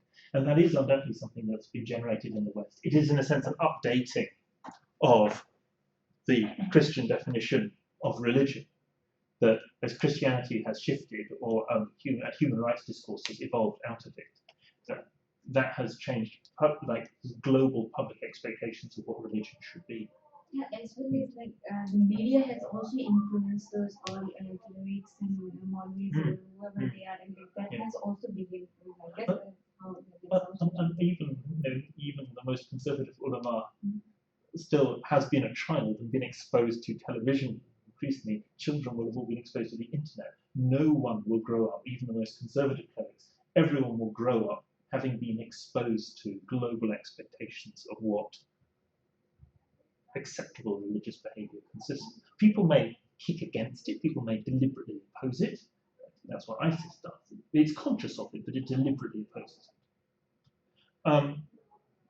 But in addition to this, so there's Bailey's framework had two things. One was who controls, you could say global media, who controls the rules about what or what good behavior consists of. And in a sense, we're still saying we're situated in a world that's an immediate ancestor of the 19th century world. We're situated in a world where it's not just Christianity, but sort of Christianity plus its offspring as human rights, determining, and we could have another debate about the relationship between human rights and Christianity, but that determining how religion is defined. But also a second issue that Bailey highlights is the change issue of technology, and that's something that's come out of all of your answers. Is that how does technological change affect the way that people can think about religion?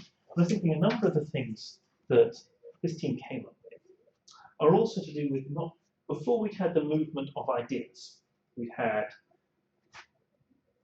telegraph and telephone, and railways are there, railways and steamships are there, but the movement of people is really restricted to the one-way, mainly to the one-way movement of Europeans to the colonies. There is movement of people, so it is very important for things like moving pilgrims to Benares or to Mecca. Okay, fine. But it's quite different. What the scale has changed in terms of not only the movement of information, but I feel even more the movement of people. Yeah. And that means that you have to, it's much harder to disassociate what your community thinks, what your religious community thinks, from what our other religious communities behave. And as Nazia pointed out, this issue about boundaries is as part of that. Boundaries maybe have to be enforced more rigidly. Yeah. You have to spend more time talking about boundary building, precisely because you are living near people who are very different from yourself. And I would argue that, and we'll talk about this later on in the course, in a sense, people's natural reactions to living next to other people is to get married. They fall in love and they get married. And you need to if you want to maintain the boundaries of a religious community, you need to make sure that doesn't happen. That doesn't happen. So you need to make sure you emphasize what is different, and you emphasize the mechanisms that keep you apart. Make sure people don't socialize. So I think that's become an increasingly important role of religion in the modern sphere for especially migrant religions that want to keep themselves separate. One other reason I think that has influence is that because people travel a lot, and particularly to these pilgrimage places, they tend to think that this is the only way of following certain practices.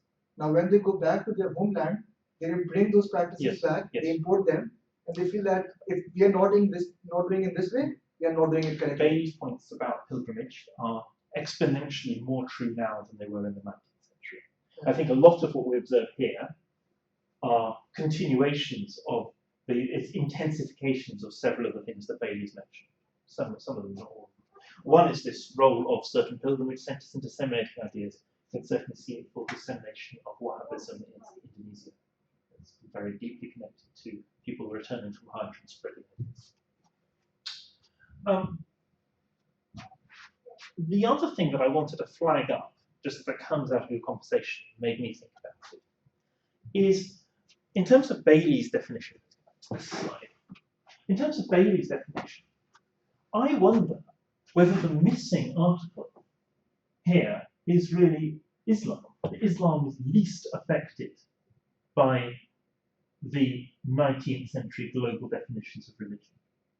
Partly because Islam has already, but partly because there are various stages, I think, in earlier human history where Islam has determined how a religion should be defined, and Christians have changed in accordance. So when then Christians have a turn in defining how others should behave, the Muslims are already doing that. They're already speaking from the same script. That's one reason, that there have already been prior eras of Muslim global dominance. Secondly, or at least global dominance insofar as it's affected Christians, regional dominance. Secondly, I wonder if, I mean, in a sense, we've talked about Bailey has European imperial dominance of the world as one of the features that underpins a global definition of religion. But of course, the areas which resist that, one of the key areas, is the Ottoman Empire. So, in a sense, the Ottoman Empire is a participant in this global partitioning, in this partitioning of the world. Some Muslims are subject to this Christianizing definition of religion, people like Muhammad Abduh, as being compared to Jefferson. Fine. But people within the Ottoman Empire can present an alternative set of, or within Persia, can set alternative visions for Islam that continue to resist a global script of religiosity in certain ways. So I wonder if simply the political independence of large parts of West Asia means that they're not subjected to a kind of Christianizing definition of what religion is in general. And it's only now in the 21st century, perhaps ironically, that you start to see that fight, that you start to see this heavy involvement of things like human rights in the definition of religiosity. Just a thought.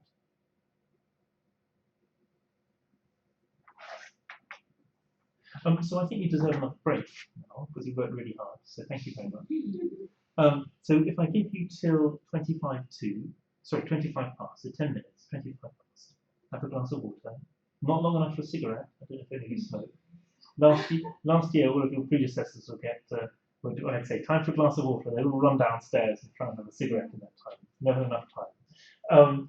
So and then come back then, and we'll finish off, and we'll finish well before time.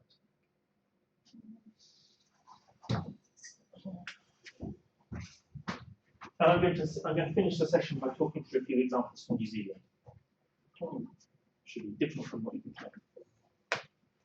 But one of the intentions of the course is to show you religious traditions that you otherwise wouldn't have encountered, and to try and let you think about them in comparison with one another and whether they fit into common patterns. Right, so 7 minutes.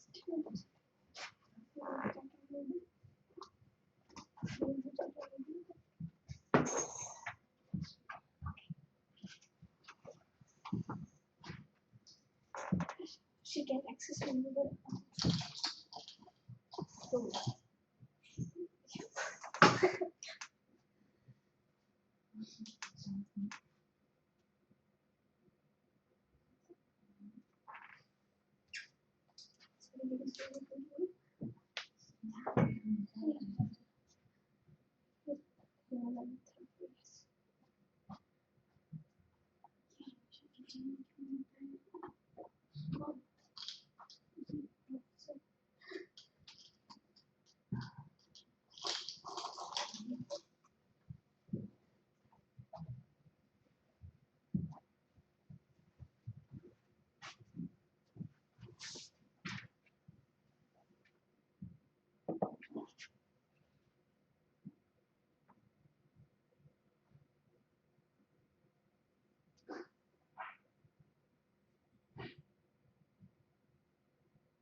Did you find the smart definition useful?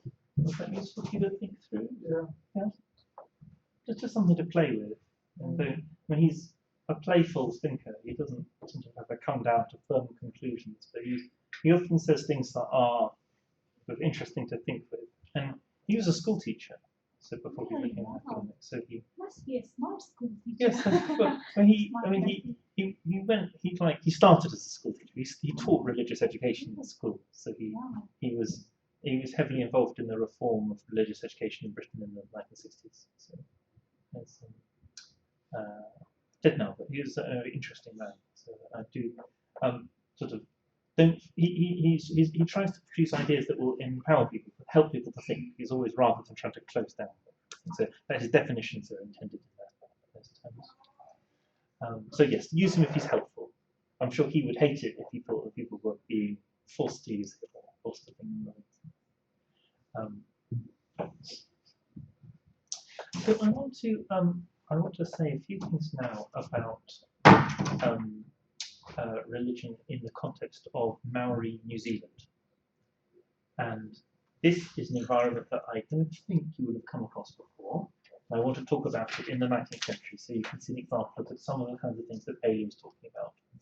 But while I'm talking, I also want you to reflect to yourself whether you can think of any historical parallels to the kind of things I'm describing for the Maori, either in the 19th century or in any other time. So I want you to sort of think to yourself while I'm giving you an overview. And please don't think, it's just to leave a set of open questions. So, the Maori are the indigenous people of the two islands of New Zealand, the North Island and the South Island, and they only settled the land in the 12th century, so they hadn't lived there. They'd lived on this. New Zealand has only been inhabited by humans for the last 800 years. So the Maori were probably the first people to live there. And this is a collection of Maori carvings, both of chiefly a number of these figures were ancestors worshipped as gods. They are what missionaries would have bluntly called idols.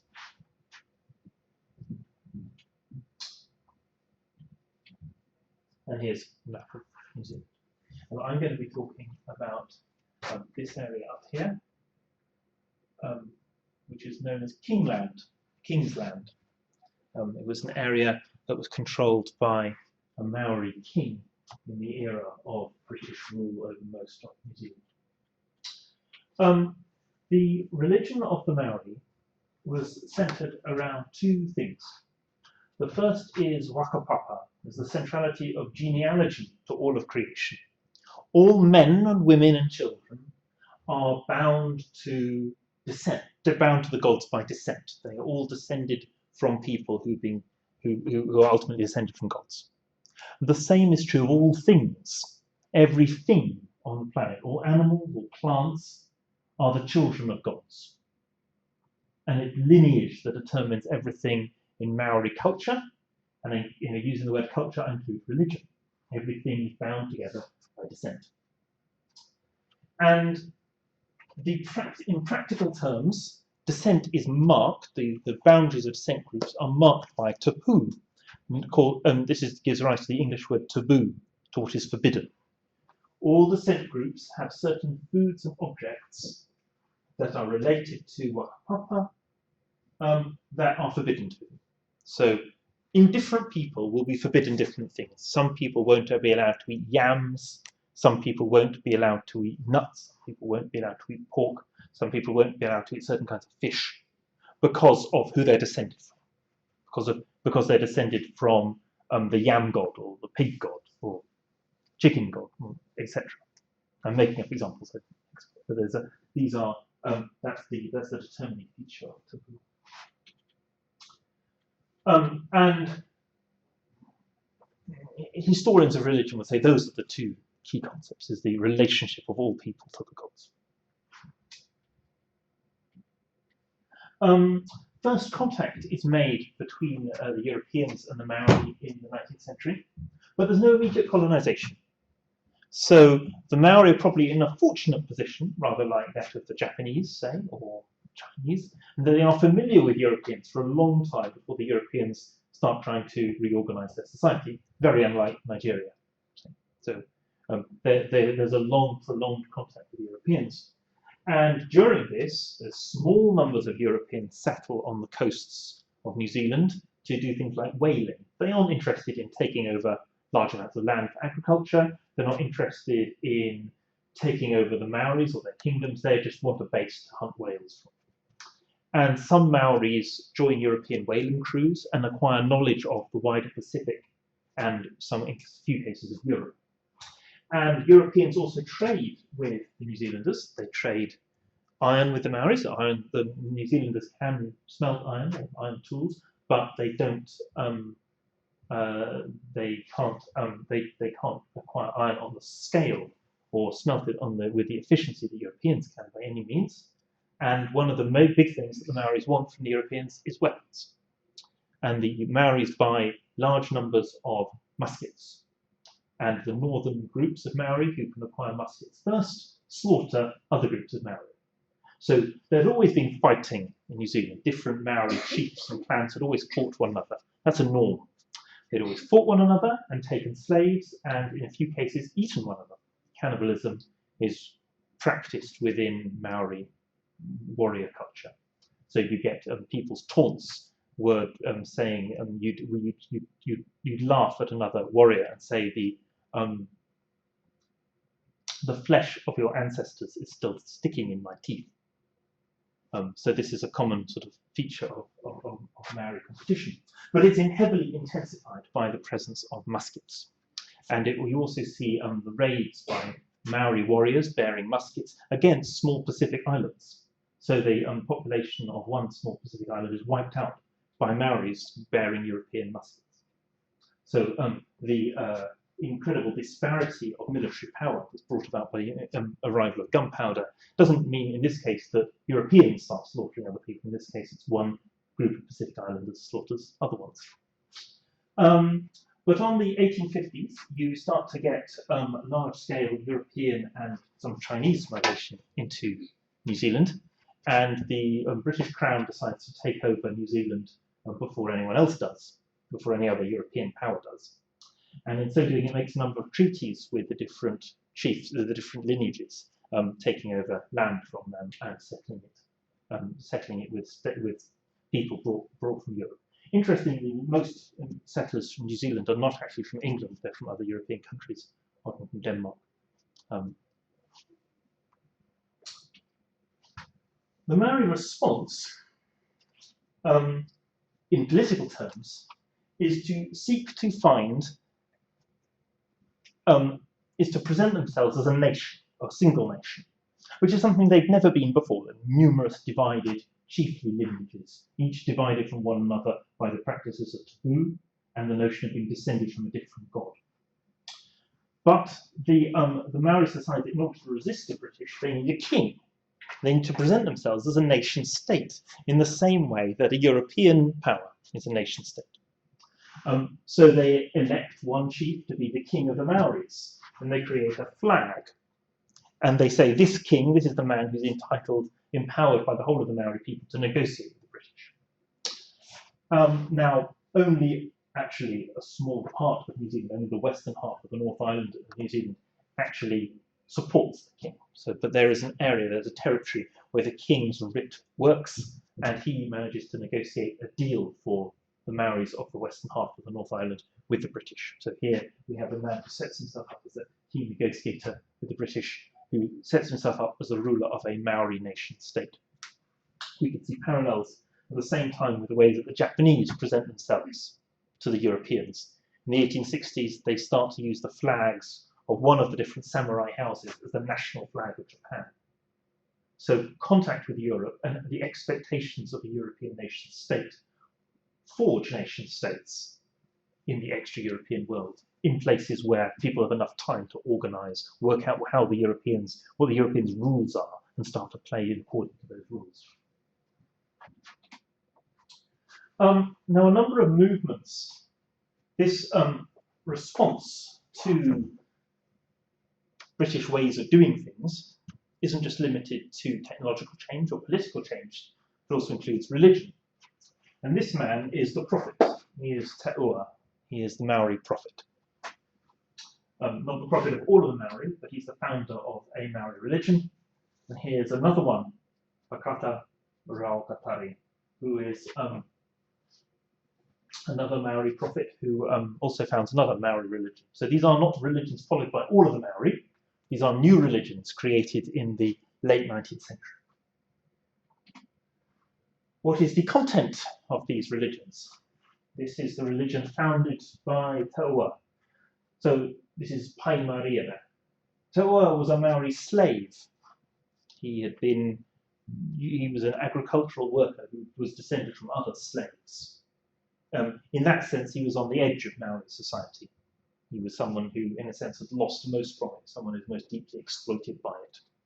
And he was baptized in early life as a Christian. But he was also, I think, deeply involved in his ideas show the deep imprint of Maori religion. And he received a vision from the angel Gabriel telling him to restore Israel over Canaan, restore the rule of true people beloved by God, over the land controlled by the infidels. And Israel means the Maori, and Canaan means New Zealand. And he wrote a holy book which combined things drawn from the Old Testament and the New Testament, but also from ancient Maori religious law. And he started appointing apostles to spread his religion around New Zealand. And one of the things that he did was to promote monogamy, promote marriage to just one woman, which hadn't been traditional in Maori culture, and to provide incantations against firearms. So he'd write talismans. He said, if you hold this piece of paper and the British try to shoot you, the bullets will bounce off, and you'll be fine. And these chants incorporate Maori religious chants, but they also incorporate things used in Anglican prayer, the Book of Common Prayer, very widely disseminated text. I find it on most pews in every church. But also pieces of British military drill, things you'd learn on the parade ground. First rank forward, second rank fire, shine your boots, clean your rifle. These are all incorporated into his prayers. And the big focus of what he was telling people, the big focus of his message, what he expected people to find appealing, is that people could connect to Jehovah, connect to the one God, connect to God without needing Christian missionaries. You could find a Maori way of making that connection. This is what Pai Marere would do for you. That's what the religion would do.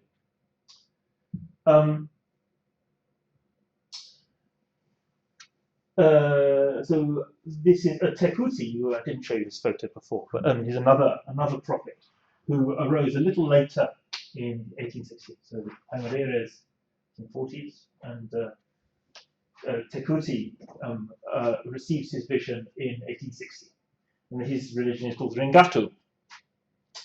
And this man is a former bandit who goes into active rebellion against the British. He attempts to storm a small British fort in northern New Zealand, and most of his followers are shot because their magical amulets didn't work. The content of this religion is similar in many ways to Paimurere. He's pardoned by the British, and he's later killed in an accident involving a horse cart. So he's another of the Maori prophets. So I wonder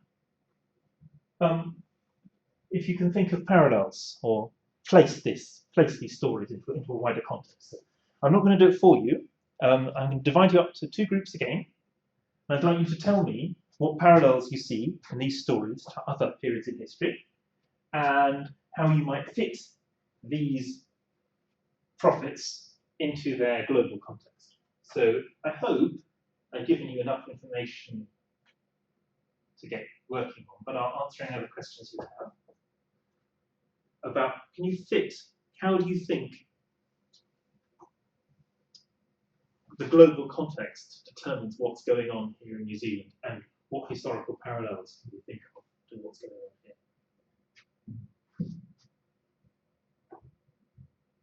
So if I give you just 5 minutes to do that, you put into those two groups here. But you can ask me questions.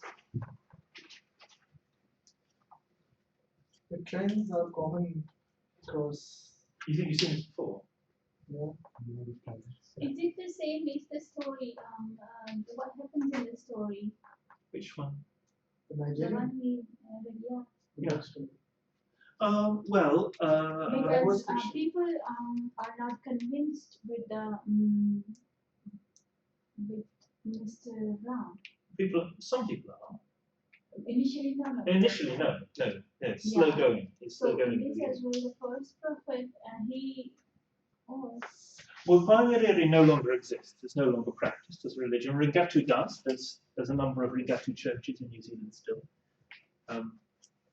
Worship looks very much like church worship, except that the content of the religion is very different in terms of the preaching in those religions. There's a controversial scene occurred in immediately before the Ringatu rebellion in New Zealand. There had been another rebellion in which a Christian missionary had been eaten. Or a man killed him and swallowed his eyes in the church. And it's in response to that there's sort of a British military reaction against certain Maori rebels. So that's the context of the second movement.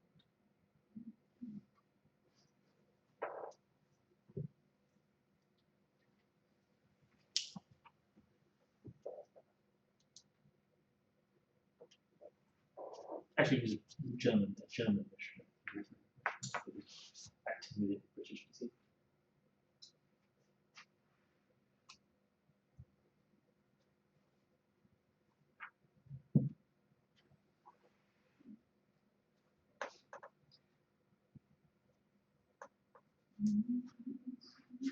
Just a few minutes, just to talk among yourselves and think. How would you situate these events into broader context? And what parallels do you see? And why do you think those parallels exist?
This is all the major religions.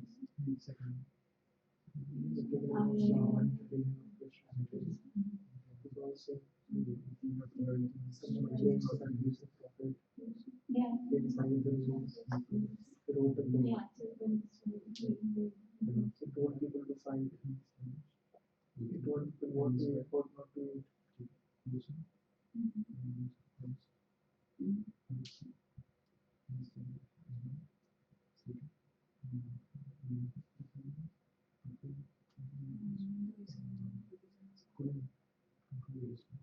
Even security.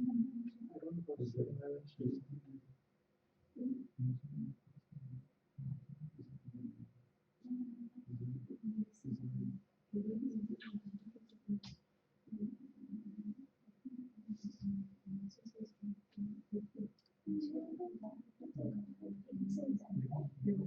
one.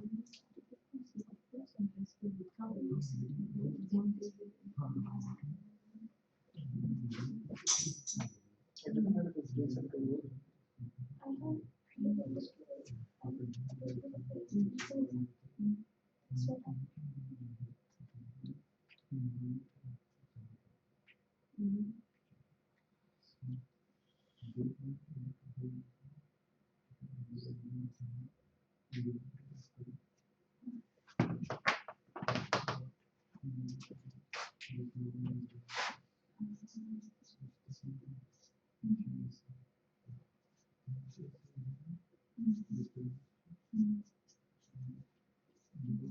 have you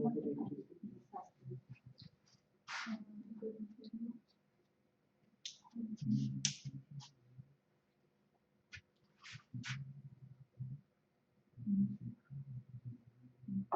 Are you guys ready? Is it not there? Is it not there? We can discuss it. So I started with you guys before, so you want to have a crack at this first? Yes. We haven't pulled up any. I think Yeah. Oh, disagreement. That's it. Wow, demonstrate. that this trend is visible across all major religions. Which trend? There comes a person who Yep. claims to be a prophet. Yep. Who claims that he has a divine link, a link with the divine, Right. and he writes a book, or maybe it is narrated in different ways, but Yeah. there is a book There's a book somewhere in the story. somewhere in the story. You are told what to eat, what not to eat. You are told to Okay. fight. Oh, that's interesting. I should say something about eating here. Te'ua abolishes taboo, so no one has to adhere to the old laws about what you can eat depending on who you're You can eat descended from. everything. And everyone can eat everything. I mean, so people often focus for Muhammad on not on the taboos, on not eating pork and not drinking wine. But often the way this is interpreted in the medieval texts is he's allowing things for lots of people. He's lightening the load of the Jewish law. So people no longer have to obey kashrut, and they're allowed to eat lots of things they can eat anything from the sea. He's allowing lots of things to people that they haven't been allowed. Yeah. So it depends on your perspective whether it's. So again, if we look at the perspective of Muhammad's era, and particularly where he was situated, those people were drinking wine and eating pork. Well, I doubt any of them are eating pork. Eating pork, yeah, but drinking wine was okay for them. Drinking wine is okay, but I suspect that I don't know, but I have argued that pagan Arabs all had dietary taboos of different kinds. Yeah, they have. So essentially, Muhammad is removed, and we don't know the details. Yeah. Muhammad is removing all of these taboos and saying, look, we'll only keep the taboo we share, which we also share with the Jews. That is the taboo on pork. He then innovates one taboo further, which is on wine, but that's a separate issue. So yeah, for example, there is eating guidelines. Yeah. Okay. Sure. There is some war in between. Yeah. There is a role of missionary. Well, war is not a common feature, I'd say, of prophecy. Maybe not during the presence of that prophet, but ultimately somehow in every religion you see a war of dominance. Yeah. Maybe during the time of Jesus there wasn't any war, Yeah. any major battle, but after him there were 4 centuries later. crusades. Yeah, centuries Well, later Okay. there are crusades. Sure. I'm not sure every religion. I Okay. can't, yeah. Jainism, I can't think of a war. But Rastafarianism, no war yet. We've got 4 centuries to go. So, yeah. in my perspective, like these elements are present in most of the major religions. Maybe not in all, and not all the elements are present in all of them, but they are selective. So, you're giving this belief that there is a divine help coming to you. Okay, so it is present in all the major religions. It is present here as well. You can connect to God in certain ways. For example, here they are being told that without Christian missionaries you can do. There in Muslims they are told that this is a continuation of Christians. Okay, Christians are told that you don't need Muhammad. The later reactionary doctrine. This can also be directly linked with one particular Sufi order, which is named as Usmanites. So Usmani believe that you don't need a spiritual guide. Well, I mean to say, there have been certain Sufis who do not have any, who doesn't have any leader, and they pursued Sufism on their own. So that is relevant here because it says that you don't need Christian missionaries. Yes, but they still say. I think she's still saying they need him. Yeah. You can't do it on your own. You still need his organization to lead you. I suppose it's to my mind there's a parallel to Protestantism. So they're saying you don't need a priest. This is what I was saying. You don't need a specialized class anymore. Anyone can do this thing. So I see this as sort of Protestant model. You had some other thoughts on your most of the points have been covered by Lars, and but I was kind of confused whether he was actually using Israeli or canon terms or not, because this is using these terms. If you just see the point 2, so there are 4 things that resemble to the previous, which can be from which parallels can be drawn. First is the vision. There has to be a vision that has to come. A person cannot come up and say that I want to do this because I feel I'm better than you. Yes. I had a vision. So that vision is the first thing that is parallel. Yes. Second one is Gibrail, because Gibrail exists in other religions as well. Third one is telling people, giving hope that you have a land there which you need to reoccupy, and for that you have to fight. Yes. So this struggle, because this is sorry to interrupt you. It's a central message of the Hebrew Bible.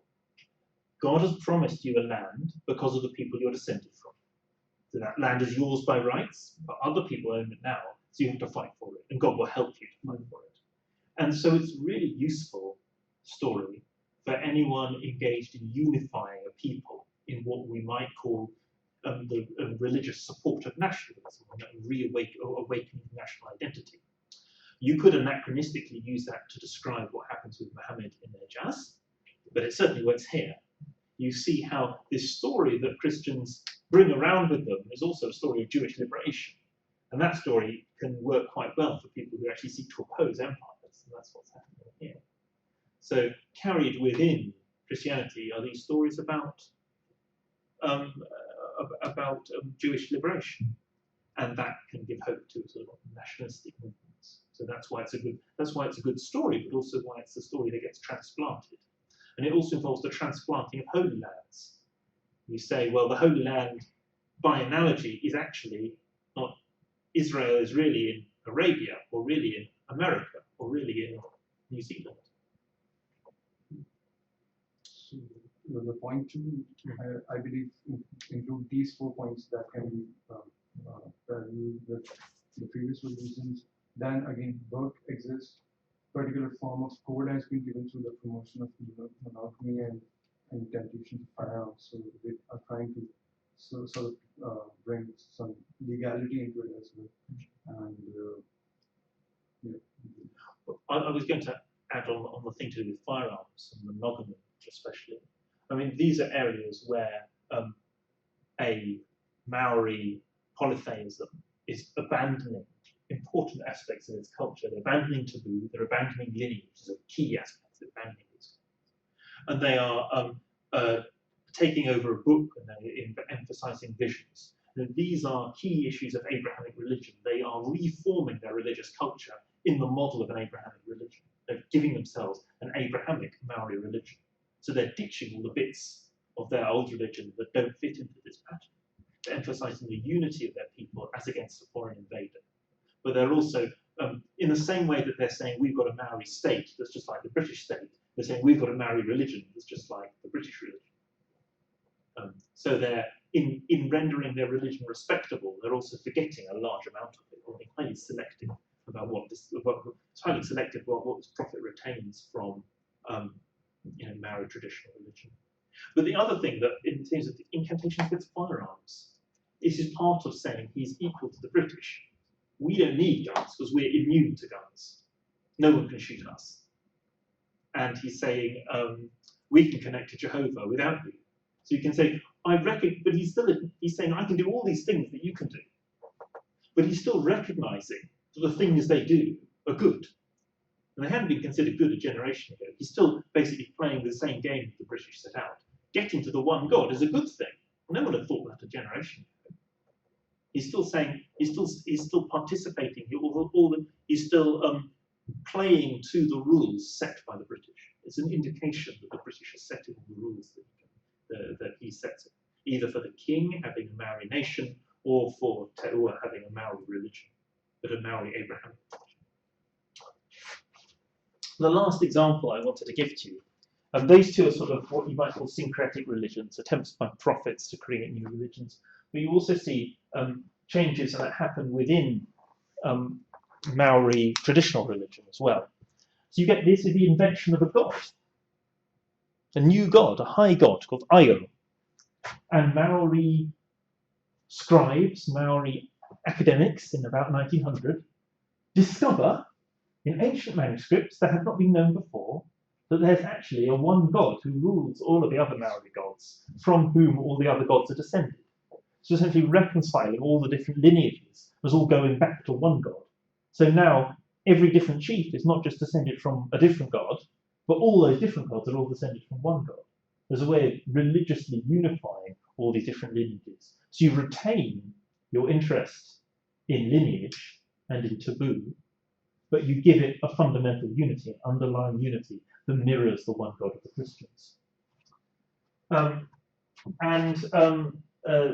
J.Z. Smith studied this movement, the Unitarian movement, circa 1900 in New Zealand, and he suggested that there was really an attempt to write down Maori law by former Christian converts before it was forgotten, so people return to traditional religion and bring with them the skills but also the expectations of Christianity, that religious law should be written and preserved. And there's a struggle to unite traditional Maori cosmology with monotheism. And there's a revival of genealogical law, but it's not being used here to explain the strife between different chiefly groups. Here it's being used to explain, to talk about the fundamental unity of all things and all Maori, because of their descent from one God. So there's multiple different ways in which Christian presumptions about religion are being internalized, either creating a new religion that can do all the things that the British can do better, or after the defeat of these various Maori rebellions and the strengthening really of a New Zealand state and much, much greater European settlement, then the transformation of Maori religion into something that takes on, internalizes Christian skills and Christian expectations, and also accommodates the Maori to an environment where there's no more warfare, where the religious structures have been suited to environments highly divided and military. And now Maori religion transforms itself using a monotheistic structure, emphasizing that the fundamental unity of all creation, genealogy is reworked not to explain conflict, but as a mechanism for explaining and legitimizing peace. So I wanted to show you that, to show you the different ways in which a Christianizing definition of religion might function in practice. how it's not the only variable, and how it coexists with the different demands of society for conflict over resources and technological change. I also wanted to show you that there's some features of the Abrahamic religious traditions that are highly portable, that can move from culture to culture. And I think the stories in the Hebrew Bible of exile and divinely approved conquest are highly transportable and can be found in lots of different scenarios. But these ones here in the 19th century are intermixed with the crucial context of British military and cultural dominance of so much of the world that set the terms in which religious or political or cultural independence can be expressed. This is independence, but it's only independence on the terms on which the British have set. They're talking to someone else's script. Even these efforts of preserving Maori identity and Maori culture take place against the backdrop of the abandonment of a great deal of that culture which no longer fits this new context. Do you have any reactions to what I said about New Zealand? I haven't expected any of you to know anything about New Zealand before I started.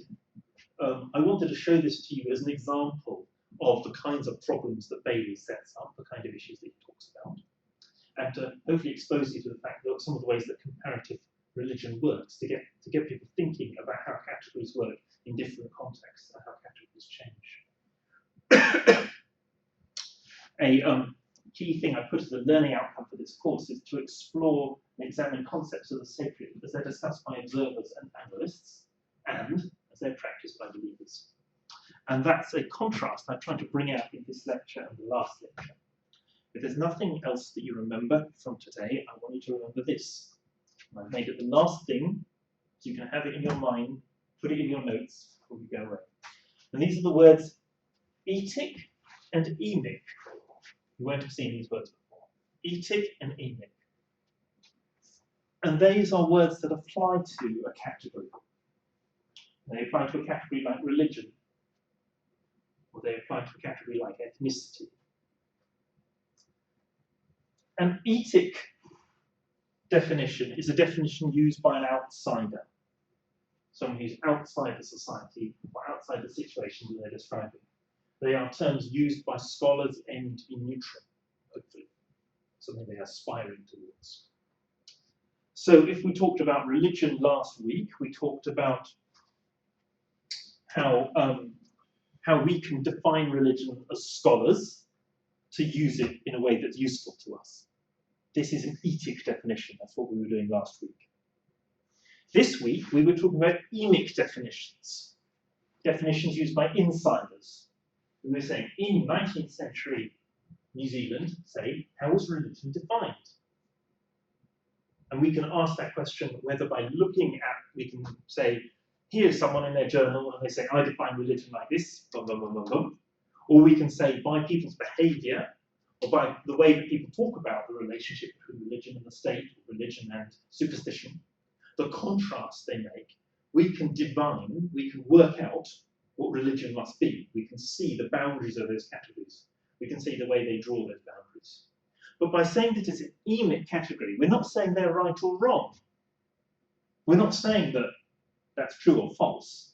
We're saying these are the definitions used by insiders to these debates, and that those may change. And accounting for those changes, explaining why those changes happen and the way that categories are used, is a fundamental problem of the study of religion. I think that's what the study of religion has really become, talking about how categories change over time. So we need to contrast. You need to contrast in your writing very carefully between how you employ categories neutrally and consistent throughout time. You're saying this is always the same, or whether you're talking about how people at that time used and thought about those categories. And they're different things. So religion, if I use the word religion as a scholar, it might be different from the way that someone in the street uses the word religion in 21st century London. When I use religion as a scholar, I attempt, maybe unsuccessfully, but I attempt to extract myself from 21st century London and use religion in a way that is neutral and useful across time. It's never something that you're ever going to achieve totally. It's something you're trying to do.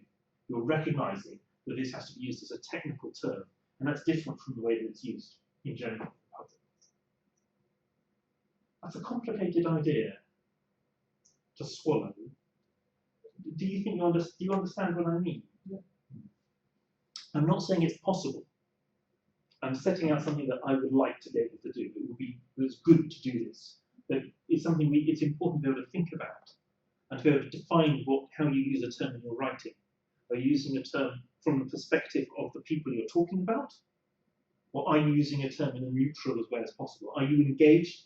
Are you separating yourself from the debates? Are you an outsider? Or are you engaged in it? Or how far, and what's your relationship to those debates? So often when people write in a normative way, they're actually engaged in emic writing. They're inside the debate. They're emotionally connected to it. They're not describing how the debate works. They're not analysing. There's a different roles, different gears in the car.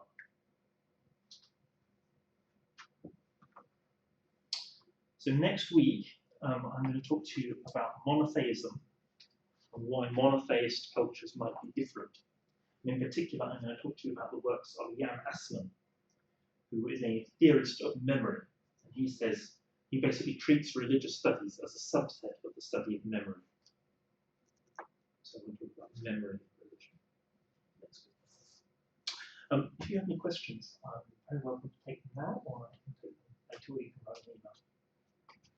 And similarly, if you have any problems finding readings or questions about those readings, please just drop me a line.